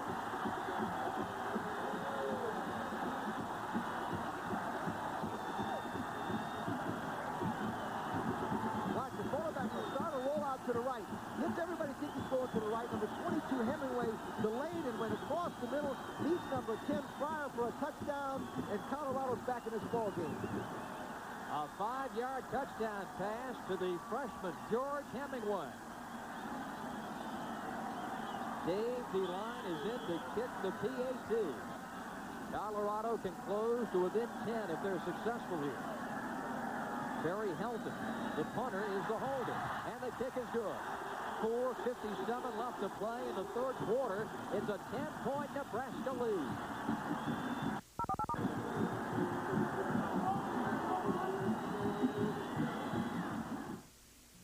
After 21 years, Big Fred's at 119th and Pacific has a new look outside, kind of a facelift. But inside, it's still the same warm, friendly atmosphere it's always been. Home of the Midwest's best pizza, pasta, and more.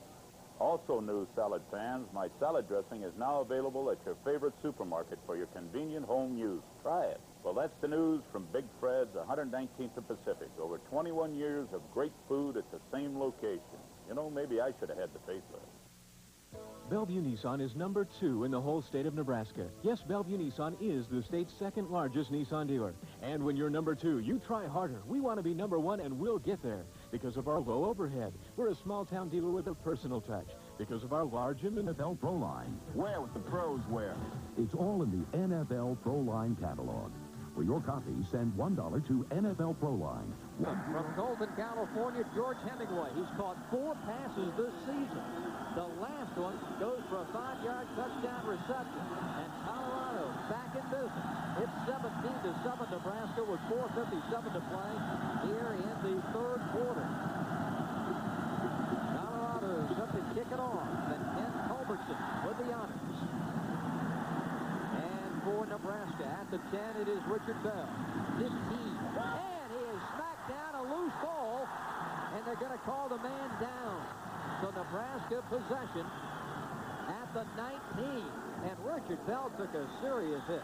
Let's go back and take a look at the touchdown. Well, Hatcher will roll out to his right. He makes a nice little fake. He's got everybody thinking to the right. He fakes number 10, Fryer, out of his position. Number 22, George Hemingway, scores.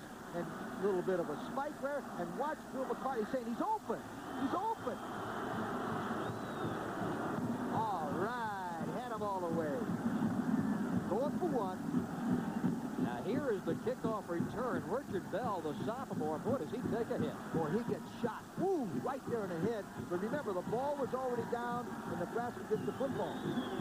That was just an indication that the Colorado team is back in this one. They think they can win now. David Tate was the man who applied the hit. Now Nebraska, 1st and 10.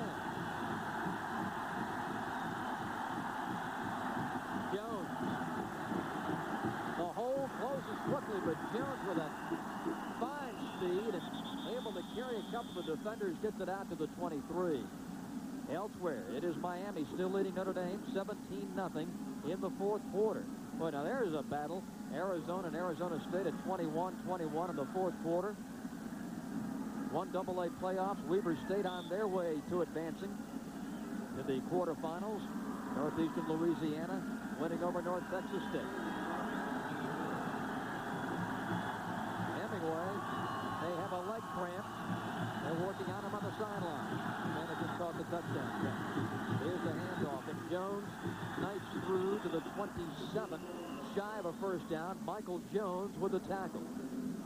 Jones, Lee, has just been in around the ball all afternoon. One of the things about Michael Jones is that I like the most, he's making plays both at him and away from him, which means he'll step up and fill the hole, or he's got good enough speed to pursue. This is a big play, because psychologically, if Colorado can stop him now, they get the crowd back in the ball game. Single setback is Heibel. 2 wings.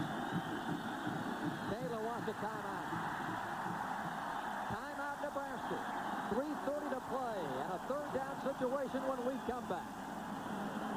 Nebraska and Lee Corso with you in Boulder. 17-7 Nebraska in the third quarter. 3:30 remaining.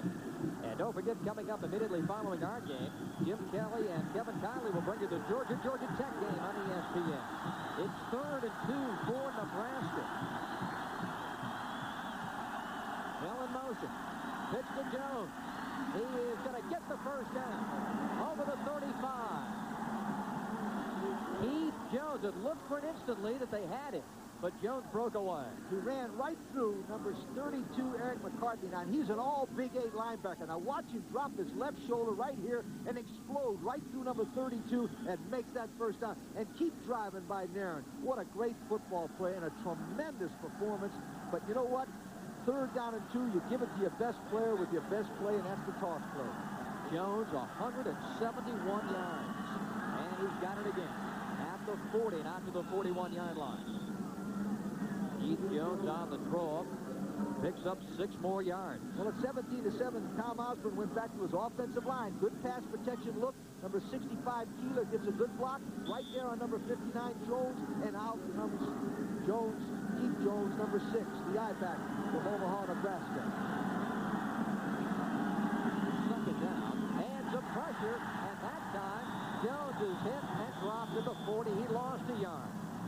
Boy, that time, some quick pursuit as Pruitt got in there. What happened is they brought the strong safety, Mickey Pruitt, 6'1", 205, number 19. He's a 3-time All-Big 8 selection. He came from the short side and had a short side blitz. And they caught the man before he had a chance to get started. 3rd down, 5, big play for the Colorado defense. Nebraska is 6 for 9 in 3rd downs today. Taylor bobbled the snap, runs, and he is stopped short at the 44. So Colorado is going to get it back here via a Nebraska punt. Taylor, number 9, runs a quarterback draw, which means he'll drop back like he wants to run, pass it. Then he reads the nose tackle block. Number 91 will hold and doesn't quite make it. Now a big play comes up. If they can return the ball halfway decent in good field position, they can go into the 4th quarter at the most momentum they've ever had. John Croker will punt to Jeff Campbell. And Campbell with great speed. Here's the punt. Campbell is going to make a fair catch and is out of bounds. They'll mark it out at the 17. So no chance for a return. A good job by John Croker to kick it away from Jeff Campbell. 39-yard punt. Coming up next, it's going to be the number 17 Georgia Bulldogs of Vince Doolin. Taking on the Yellow Jackets of Georgia Tech. 7:30 is kickoff time on ESPN. And later tonight at 11, it's going to be the Huskies of Northern Illinois against the Rebels of UNLV. Jerry Pettiford of Northern Illinois has finally got some of his players in there. They're playing a lot better. That ought to be an offensive thriller. Northern Illinois has a small quarterback named Marshall Taylor that can fly. He's about 5'6". Dynamite player to watch. First down at 10 for Colorado. They trail Nebraska 17-7. A mix up in the backfield. Hatcher now is going to throw it. He nearly had it intercepted. It is incomplete, and almost picking it off was junior Lorenzo Hicks. Lee, I thought that was a busted play, and then to see the quarterback throw it was really surprising. It was a busted play. The fullback went in the wrong direction. He was supposed to go to the quarterback's left. He went to his right. He got right in his play. In his face, it was almost like he knocked the ball down. But luckily, Hatcher threw the ball high enough so Hicks, number 8, did not intercept that football. Second down at 10. Hatcher now 3 for 7 for 40 yards. He has a touchdown pass done in the last drive. He also has had a pass intercepted. Hatcher over the 25, out to the 27. Now Lee, it's going to set up a 3rd down and maybe a yard. Let's see where they mark there's perhaps a fumble. It's been given no indication that it's Nebraska ball. You see Tom Jack motioning that it's Nebraska's ball, but it is going to belong to Colorado. All right, now it's option from your left. He's going down. He gets caught from behind. As he gets caught from behind, he gets stripped of the ball right there, but the turf called. The ground can't cause a fumble, and thank goodness for Colorado's point that it wasn't a fumble. But one thing you liked about that play, instead of throwing the ball, they went back to what they could do the best, which is the option. option play, and they made it work. Well, where they marked the ball was all important, and you see how much they've got to go for third down here. Coach, what do you think the play call is going to be for the Colorado bench? It should be either a quarterback sneak, or they'll probably try to run a big play and run the option. But right now, if I was the coach in the sideline from Colorado, I'd be satisfied to make that first down with a quarterback sneak. Third and a yard. Of course, you couldn't go wrong with Kissing, the fullback, the way he is able to get those tough yards. The problem is you take the ball back to hand it to him, it's too much penetration. Quarterback keeper. There's a penalty flag. Nebraska, it appears, holding on third down. But let's see what the penalty's all about. The left end jumped because he wanted to get a good movement. The left end on Colorado was offside.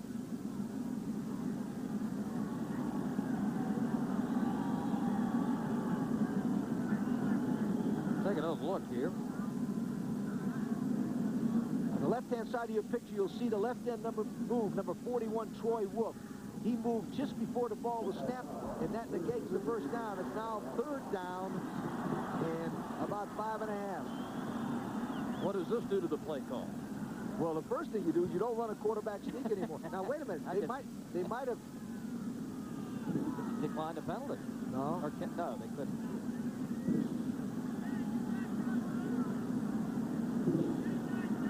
Penalty before the snap, they don't have the choice, do they? Lee? They wouldn't take the snap in because they made the first down. All right, now, what they'll probably do now is run the option play because basically that's their best play. Football back to the 22-yard line. 55 seconds remaining in the third quarter. 17-7, Nebraska.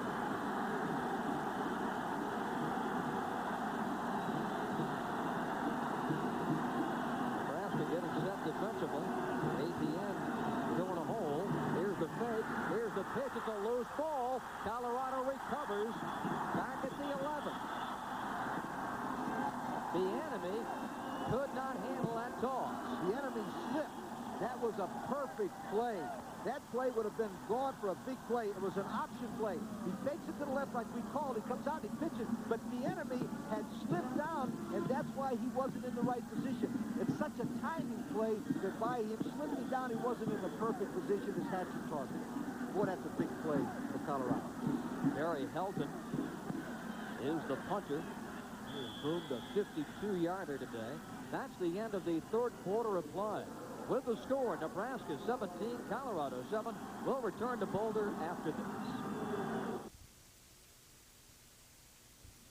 Bellevue Nissan is number 2 in the whole state of Nebraska. Yes, Bellevue Nissan is the state's second largest Nissan dealer. And when you're number 2, you try harder. We want to be number 1, and we'll get there. Because of our low overhead, we're a small-town dealer with a personal touch. Because of our large inventory, there are always 200 units in stock or on the way. We give high trade allowances for your car, and there's no down payment with qualified credit. So before you buy your next new or used car, come see Nebraska's second largest Nissan dealer, Bellevue Nissan, Highway 75 in Bellevue. AT&T Long Distance, thank you to the people who put our equipment to the test. I love wrecking things. This is a special laboratory. Here we create disasters. One disaster right after another. Why do we do all this? Once we understand how these things can destroy long-distance service, we can build equipment that'll stand up to it. We're reaching further to bring your world closer. Yeah, the storm's over. AT&T, the right choice. At UPS, we wash our... Got to be very careful here because this is when Nebraska returns them best, when they got a block first and not cover. A lot of hang time. It is going to be Brinson on the return, trying to escape. Colorado's got him penned in, and he's taken down at the 35. He lost about 8 yards on the return, 7 to be exact. That's a 52-yard net punt for the Colorado Buffaloes. Well, don't forget tomorrow night NFL coverage on ESPN. The Cleveland Browns and the San Francisco 49ers. And our guest commentator will be none other than the great Jim Brown. 8 p.m. Eastern Time, live tomorrow night here on ESPN. That ought to be exciting with Jimmy Brown. Oh, yes.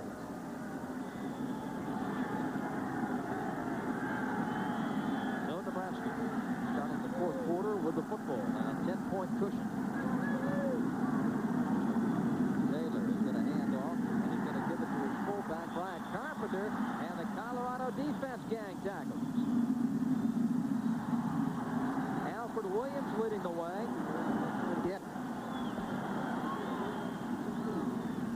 indicates is that the Colorado defense is really playing tough to the inside.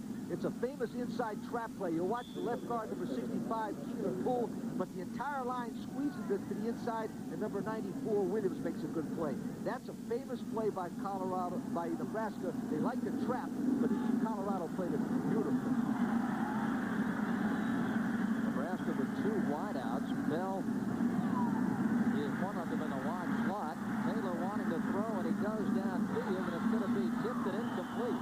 Bell, the intended receiver, at the 25-yard line. Tate was defending, number 23. David Tate, number 23 from Denver, Colorado, was in perfect position. They tried a little bootleg action. Taylor throws it off the wrong foot, but still gives enough iron power to throw it right near the receiver. But watch, number 23, David Tate, get up there and deflect the ball. Nice defensive play by Tate. Also some help from Rodney Rogers. Tate, the senior cornerback from Denver. It is third down for Nebraska at 9 yards to go. 14 minutes remaining in the fourth quarter and conference time on the field.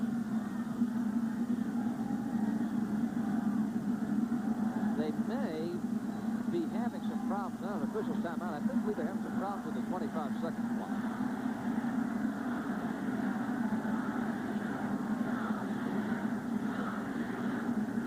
If that does happen and the 25-second clock does go down, the officials will keep it on the field. Here's a look, and Nebraska is right on that 17-point mark right now. 17 or less since 82. They've lost 7 out of 10. If they get one more point, they dominate.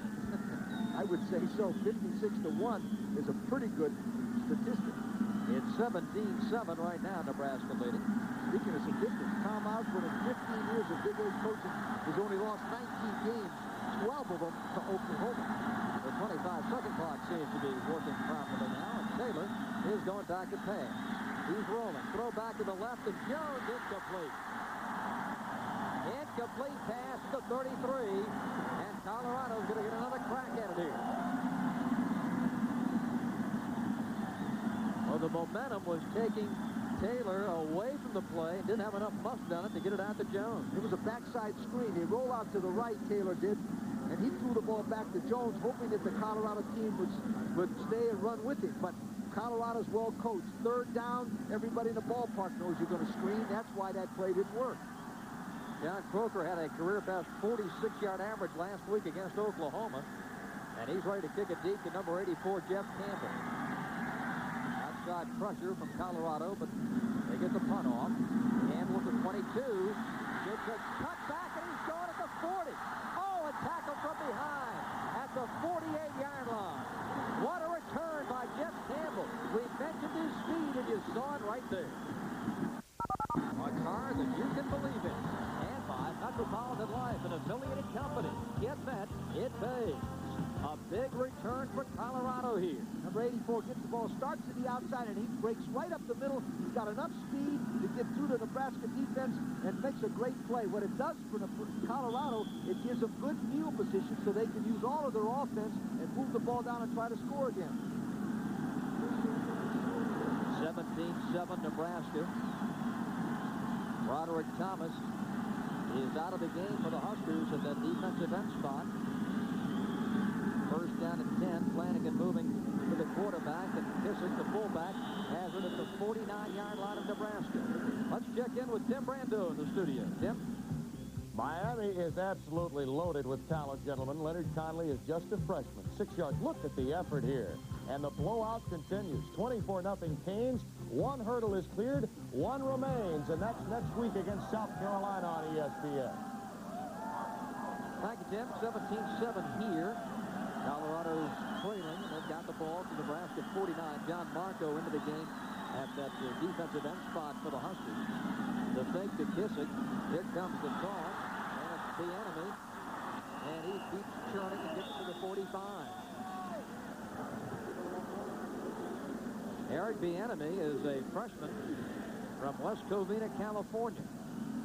Nice option play. They come down with a triple option. Quarterback pitches the ball at Bieniemy, and up comes number 10, Fryer from the defensive secondary position and makes a good tackle to stop him right there. It's 3rd down and 2. What they've got to do here is make sure they get some kind of a play that goes right at Nebraska and they don't lose yardage.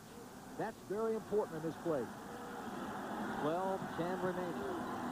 Broderick Thomas back in the ball game for Nebraska. Patrick gives to Kissick, and he's got the 1st down at the 40-yard line. Boy, I like the way this kid carries the football inside, Lee. Okay, that was my point. The play was a fullback right after. There was no chance that the offensive line couldn't at least get a yard or two. Now watch him explode off the ball. Number 61 Norgard gets a good block, but the reason why that play was so good is there was no chance for him to lose any yardage, and he just drives himself up there and gets the 1st down. Excellent call from the sideline from Colorado. And Kissick, a sophomore. 2 more good years for the Buffs at that fullback spot. Flanagan, 45, knocked out of bounds, off his feet. They'll knock him out, they say now, at the 31-yard line. So a 9-yard pickup on the option play.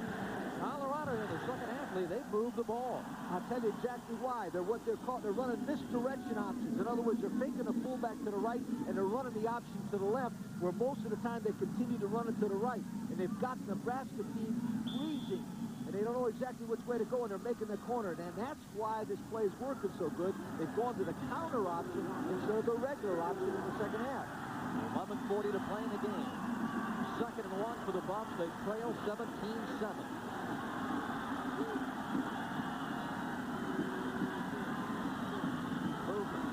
Patrick pulls away, looking to throw. The pass is deflected, and it has been intercepted by Nebraska. No, now they say incomplete. An incomplete pass, and it looked like number 38 for Nebraska had picked it off, Steve Force. But no, it's an incomplete pass, and what a break for Colorado. I tell you, the guy in this whole stadium that's breathing better is Bill McCartney. The 2nd down and 1, he took a big chance. He doesn't get it. Watch the play here, deflected by Etienne. It's all over the field. Force, number 38, doesn't quite get it. Excellent call by the official. He's in perfect position to call that play. But let me tell you something. He'll give the ball to the fullback this time over the right guard. 3rd down and 1. Kissick, right guard. Nope, it's going to be enough. Out to the outside, and they stack it up. Flanagan couldn't get it, and it's 4th down. And I was with you, Lee. Kissick, it looked was going to be the man. The reason why that play was a big chance is it had a chance to lose yardage, right? Right now it's perfectly played. The pitch out, and move up comes in. If they give the ball to the fullback, boom, he'd have made a 1st down, and they'd still have the ball. You don't get fancy in that situation, especially against a great team like Nebraska. Now, Nebraska, Colorado is going to try a field goal here, and it's going to be a 51-yarder.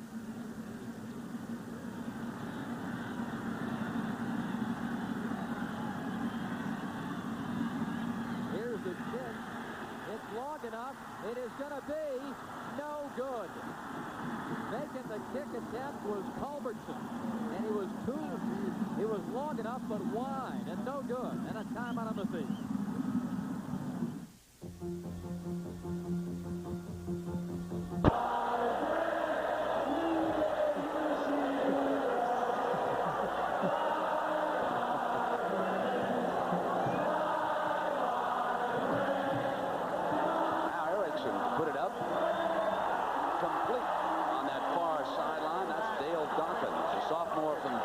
Florida, number 11. You know, Jimmy Johnson is so impressed with his Craig Erickson, as well as Steve Walsh has played this year. He may open up the positions of the competition in spring practice.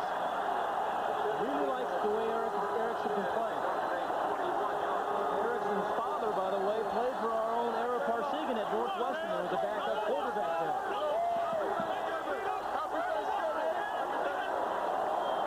Razor, Actra. Danny Stubbs, happy Thanksgiving, everybody. Certainly hope you and yours enjoyed it and all the great football that's coming your way. Back in Boulder, and the Husker fans that have made it into Boulder today, pretty happy bunch, 17-7 with 10:49 to play in the 4th quarter. Nebraska's got it back, and here's Jones over the 35,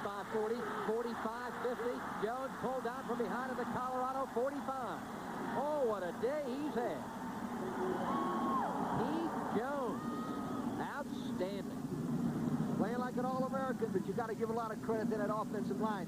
Number 57, Leitner, just smashes. Number 83, Walker, and there goes Jones up the field, and only number 59, who was all over the field, Michael Jones, makes the tackle. When in doubt, you go to the best play and the best player, and there's one of the best in the country today. And it is Jones again. And this time, the other Jones, Michael Jones for Colorado, jumps on his back at the 44. We can't say enough about this sophomore, Michael Jones. He has played a whale of a game. He's from San Diego. He has started all year as a sophomore. Number 2 on the team in tackles. You see he's averaging 11 a game. He's well over that today. One of the reasons why he's having a good game is number 33, number 32, Eric McCartney's on the other side. All Big 8, and they're running away from him at Jones. Second down and 8 for Nebraska. And here is Jones. 40, 35, going down the sideline, 20, 10. Jones, touchdown, Nebraska.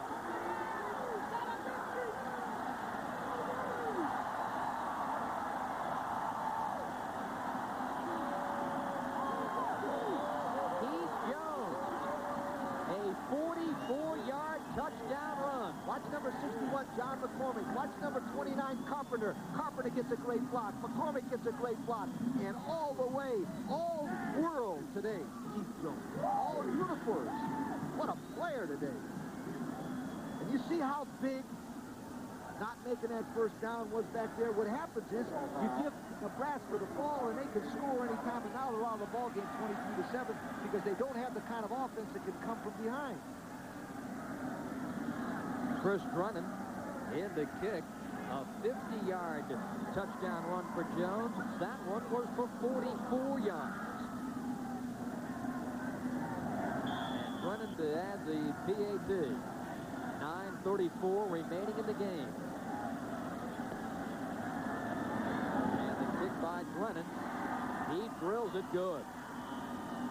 9:34 to play. 24-7 now, Nebraska. Again, keep your eye on number 61, John McCormick, number 29, Carpenter. They get the blocks right there, but from there on, it's God-given speed. From Omaha, Nebraska, Keith Jones goes all the way for a touchdown. The play was made possible by Carpenter and McCormick. There's a town. Third on the all-time Nebraska career rushing yard list. Mike Rozier, the all-time leader, with 4,780. I.M. Hipp, who played from 77 to 79, over 2,800 yards. And now in his great career, Keith Jones has 2,483 yards after his 243-yard effort today.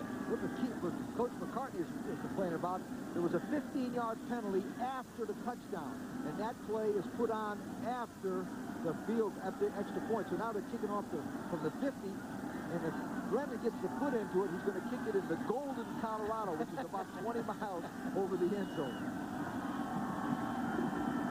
Watch this now. Keep your eye on Jones, number 6, but also now 61, McCormick. Perfect position. That's why he's an All-American guard. He breaks the tackle. He's going down the sideline. He's going to make it all the way. He's not quite out of bounds. He can't quite get it in, but now he does all the way. And somebody causes a penalty after that play by pushing him into the snow. Now, that will not happen in the Fiesta Bowl. I should hope not. Guaranteed. 9:34 to play, and Nebraska getting that big touchdown.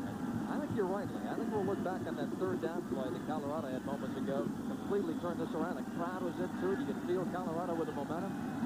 Absolutely. Here's the kickoff, and it's going to sail out of the end zone. Not quite goal. Halfway to goal, okay?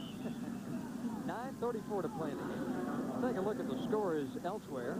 And that Miami game is now final as the Canes defeat Notre Dame 24-0. We'd like to welcome those of you who are watching that game to our game here in Boulder, Colorado. The people who watch that game, watch South Carolina play Miami. South Carolina's got a better chance of beating Miami than Notre Dame did because they've got more speed. And you can run with Miami. You've got a chance to beat them as you look at the rest of the score. That could be the 2 fastest teams in the country in that game. Throw Oklahoma in there, too, but please. But that's a lot of speed on that team. Absolutely. First and 10.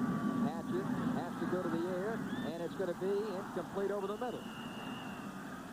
The intended receiver was Flanagan. Check it. It was Hemingway. Morse was defending. One of the problems with the wishbone offense, it's one of the best running offenses ever devised. And we saw in the top 4 teams in America rushing the football, 3 of them use the wishbone. But if you get behind 24-7, the people start leaving.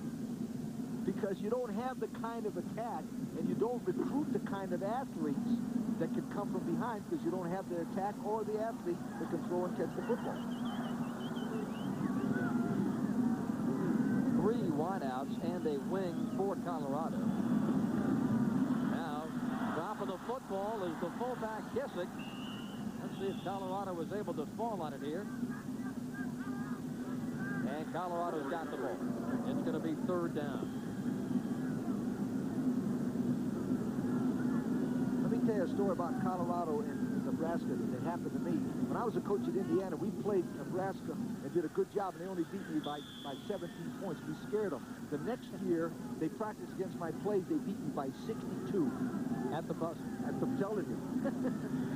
The biggest mistake you got is making these guys, Nebraska, mad. 3rd down and 7.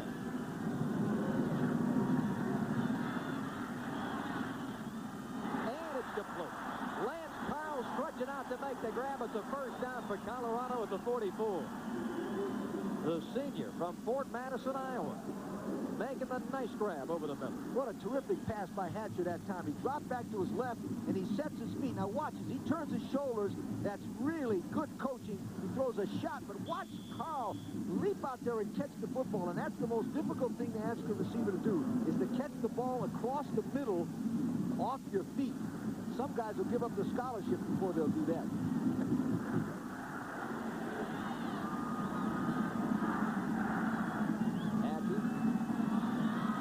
Throw, but he sees nothing but white shirts, and he's sacked back at the 34-yard line. Neil Smith once again in on the tackle. 6.5 sacks coming into the game, and he got some help from number 93, John Marco, the junior.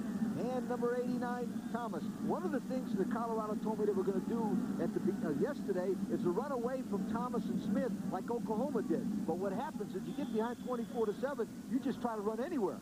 You forget the strategy. Yeah, the game plan goes out the window. Absolutely. 2nd down and 19 now for the Bucks. Under 8 minutes to go in the game. Coming up, Tim Brando in the studio will update you on scores and highlights, and then at 7:30, Georgia and Georgia Tech. Here's the counter, and Hatcher will keep it to the 38-yard line. That only got him about 3 yards before Mike Murray, the backup nose guard, the sophomore from Chicago, with the tackle. A loose ball, and everybody diving for it there, but it is going to belong to Colorado. And what Nebraska will do now on all the option plays, they'll take somebody out and take the pitch out so they don't give up the big play. They'll let Hatcher run it inside, and they'll punish him until he drops it. An injured player on the field. The Colorado training staff coming out to attend. And there's a timeout. 7:35 to go in the game. It's Nebraska 24-7 over Colorado.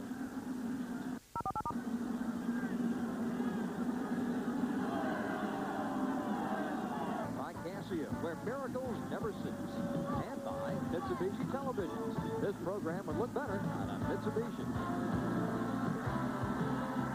A magnificent western sunset. And Folsom Field in Boulder, Colorado. 24-7, Nebraska leading with 7:30 left to play. The injured player for Colorado was Mark Hatcher, so senior Rick Wheeler comes in to operate at quarterback for Colorado, and he inherits a 3rd down and 15 situation. Wheeler, hold arm and all, looking to throw, and it's going to be short and incomplete at the 50-yard line. Drew Ferrando was the intended receiver. So Colorado must punt it away to Nebraska. There's Wheeler's stance. He's a senior from Englewood, Colorado. Low snap, controls. Hockey team. 25. 27 and wrapped up. Dana Brooks, and then a penalty flag is down.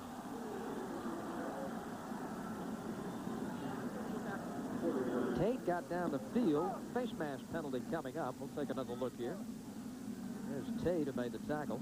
Left of your screen, you're going to see the face mask. Remember, if it's done on purpose, it's 15. If it's inadvertent, it's only 5. You make the choice.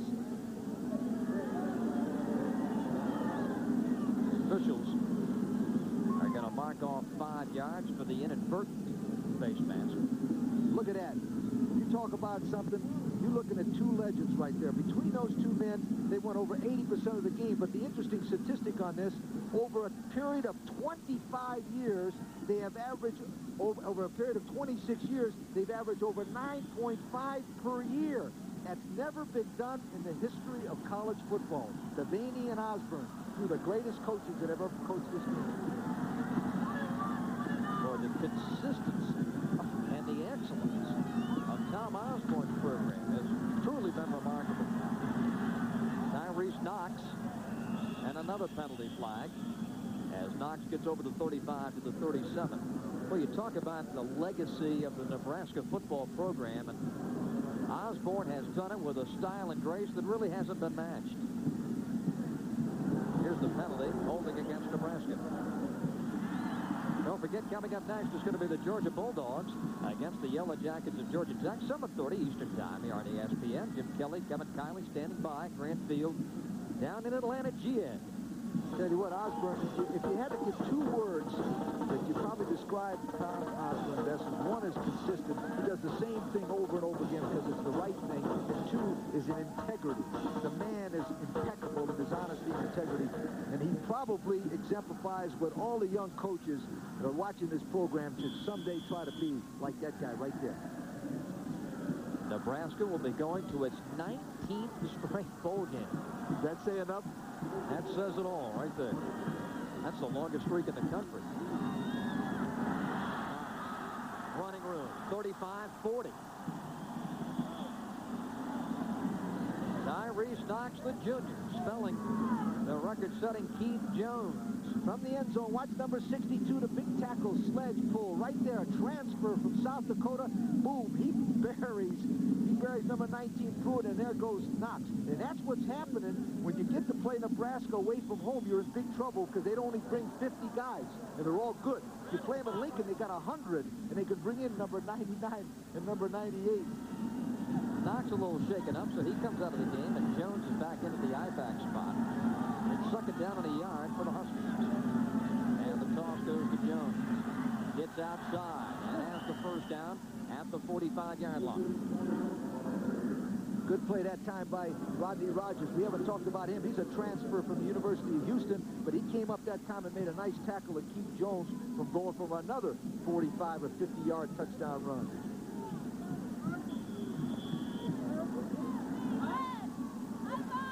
Out to the 45, a first down at 10. It's going to be Nebraska and Florida State in that Fiesta Bowl. FSU with the win today over Florida.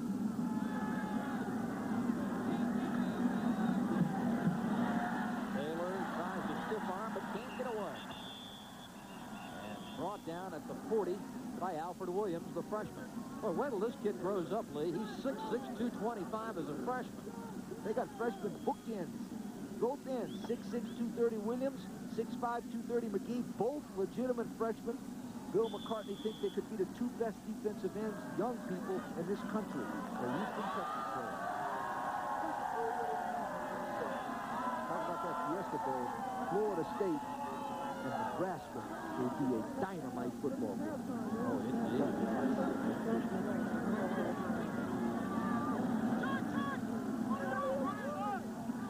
Now Taylor has to call a timeout. Couldn't get the offensive set the way he liked it, so takes a timeout. 5:07 to play in the game. It's all Nebraska.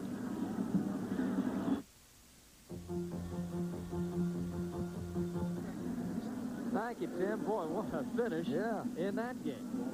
4:45 to play, 24-7, trying to stay warm on that Nebraska sideline. The sun's going down here now, and it's really getting cool. Keith Jones kept that Nebraska sideline warm by running past them. Didn't he? Whew. Jones has 247 yards in this game, and that is a career high.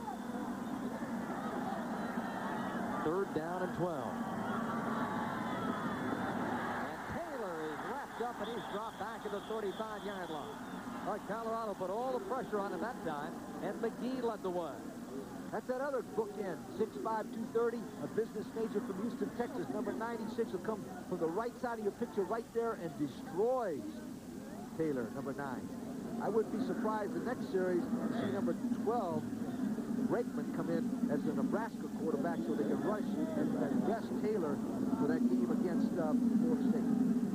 Well, Lee, you were talking about the bowl. Can you imagine if South Carolina should spring the upset on Miami on ESPN next Saturday night? Boy, that would make things really crazy on January 1. That would open the door for Nebraska. There's a lot of possibilities. Florida State right in there.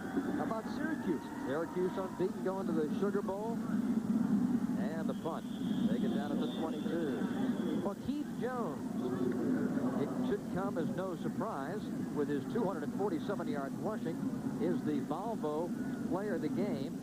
Keith Jones had 247 yards rushing and 2 touchdowns. That's a career best for Jones and the 5th best in Nebraska history. And for Colorado, a whale of a job for linebacker Michael Jones. We don't have the official statistics yet, but he has to be around 15, 16 tackles. Volvo will donate $1,000 to the General Scholarship Fund of each school in each player's name. 24-7, Nebraska over Colorado. 3:24 left of the game. Colorado trying to make it happen. Wheeler with a long throw, and it's complete out to the 40-yard line. And making the grab is going to be number 84, Jeff Campbell. Campbell gets it out to the 40. The Buffaloes trying to hurry it along here. 3:16, the time remaining. They move the sticks. It's a first down.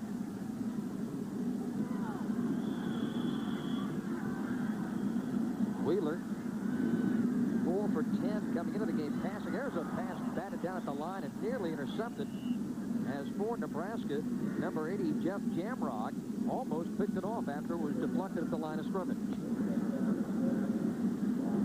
There's a look at Jamrock, who is a senior from Omaha.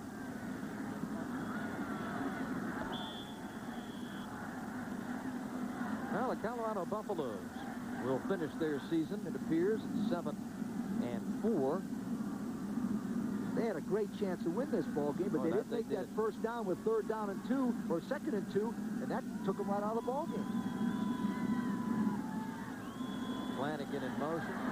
Here's Wheeler, and he runs it out here, a first down at the 49-yard line. Under 3 minutes remaining. Don't forget Georgia Tech coming up next on ESPN. Tim Brando in between. We'll bring you up to date on the scores and the highlights. The difference in this second half has been the running of Keith Jones. A 50-yard touchdown run and a 44-yard touchdown run. Breaking open this game, it was 10-0 Nebraska at the half. And a handoff comes straight ahead to Michael Simmons. And the fullback gains a yard. And he gets the nose of the ball over the 50, and that may be enough for the first down. We'll see. And they indicate 1st and 10, Colorado.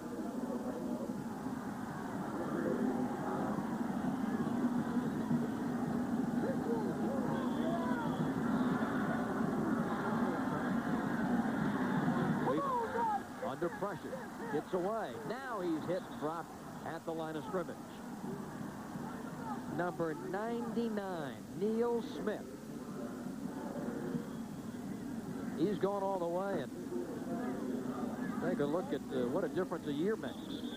Well, sometimes it's better when you beat a team to speak very softly and don't make any, rash statements. See, what happened is they put a big sign up there that says beat Nebraska on their dressing room. Well, Nebraska reads that stuff, and they, I tell you what, you don't want to make Nebraska mad. You want to just get into the game, try to beat them, and slip out of town and say thank you very much. There's a sign. They put that up in the Colorado Stadium. Now, the reason they did that is Bill McCartney has based his program on being able to be as good as they are and beating them. He's already done it once, which is not bad. Flanagan in motion, man. Wheeler can't pitch. A penalty flag is down at the 50-yard line. Now look at the Colorado bench. And I think Bill McCartney has done a great job. It isn't easy when you got to butt heads with Nebraska and Oklahoma, two of the greatest programs in the country in your own conference. And, of course, Oklahoma State's right in there, too. And one of the things he does best, he's had 25 seniors on this football team. And, ladies and gentlemen, of all of those 25 seniors, every single one of them will get a degree this year. Now, ladies and gentlemen, that, to me, is what the essence of college football is about, right there. A degree of class. All 25 Colorado seniors will graduate this calendar year. And let me tell you something, that is a great record. One of the most impressive statistics we've showed you all day. Wheeler throwing. Intercepted. Nebraska. Jamrog making the pickoff. Jeff, the right end, with his first interception of the year.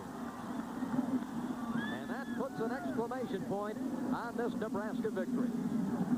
Wheeler gets knocked down. Watch number 7 as he rolls out to his left. He sets up his feet to throw the ball, but he gets crushed right here from behind. And then Jamrod dives and makes a great interception right there for a 6'1", 220 senior. Jamrod did a terrific job. But the quarterback gets hit late. Now, that could have been a call of roughing the passer, but probably the official said he didn't mean it, so that's why he didn't call it.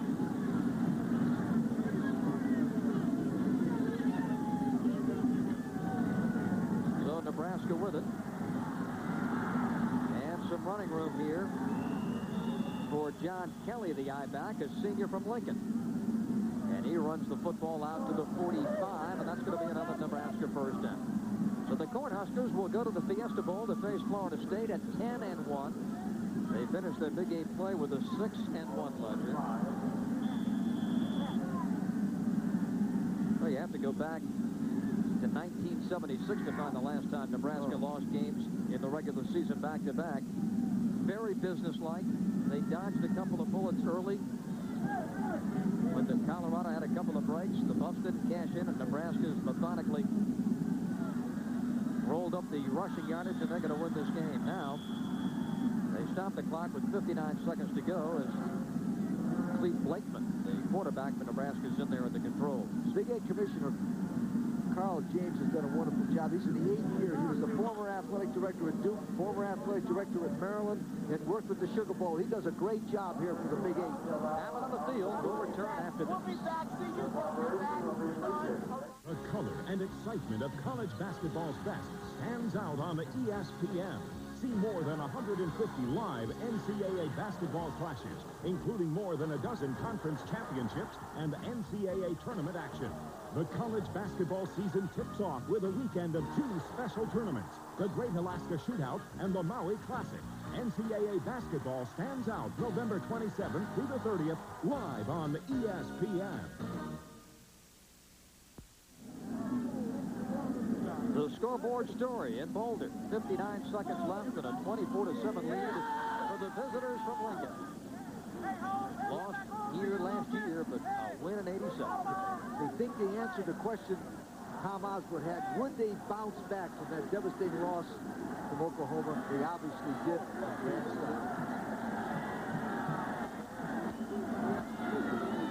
Handoff comes straight ahead, and in the game at fullback for Nebraska, Sam Schmidt. He's a sophomore from Wood River, Nebraska. So the second and third teamers getting some action here in the final minute of the game. Bill McCartney right there is extremely active in the Fellowship of Christian Athletes. He was named recently the Fellowship Christian Athlete Man of the Year in Colorado. Another fine man that really does a great job of representing all the coaches in America, and all of us former coaches. 24-7, Nebraska. Georgia Tech coming up next. Will be, no doubt, the final snap of the game. And the quarterback, Blakeman, goes to one knee. You got to tip your cap to Nebraska. The best football team won today, no question. Very businesslike. They got a great day from Keith Jones. 248 yards, a personal best, 2 touchdowns, and Tom Osborne's team goes back to Lincoln a victor. Tom Osborne and Bill McCartney meet at midfield. as Nebraska wins it 24-7, the final score. Second half touchdown runs by Jones, a 50-yarder and a 44-yarder. And Nebraska ends its regular season with a 10-1 mark, and they'll match that 10-1 record against Florida State in the Fiesta Bowl on New Year's Day. That's the story from Boulder, Colorado. For Lee Corso, this is Bob Rathman. The final, Nebraska 24, Colorado 7. Let's go to Jim Kelly and Kevin Kiley in Atlanta.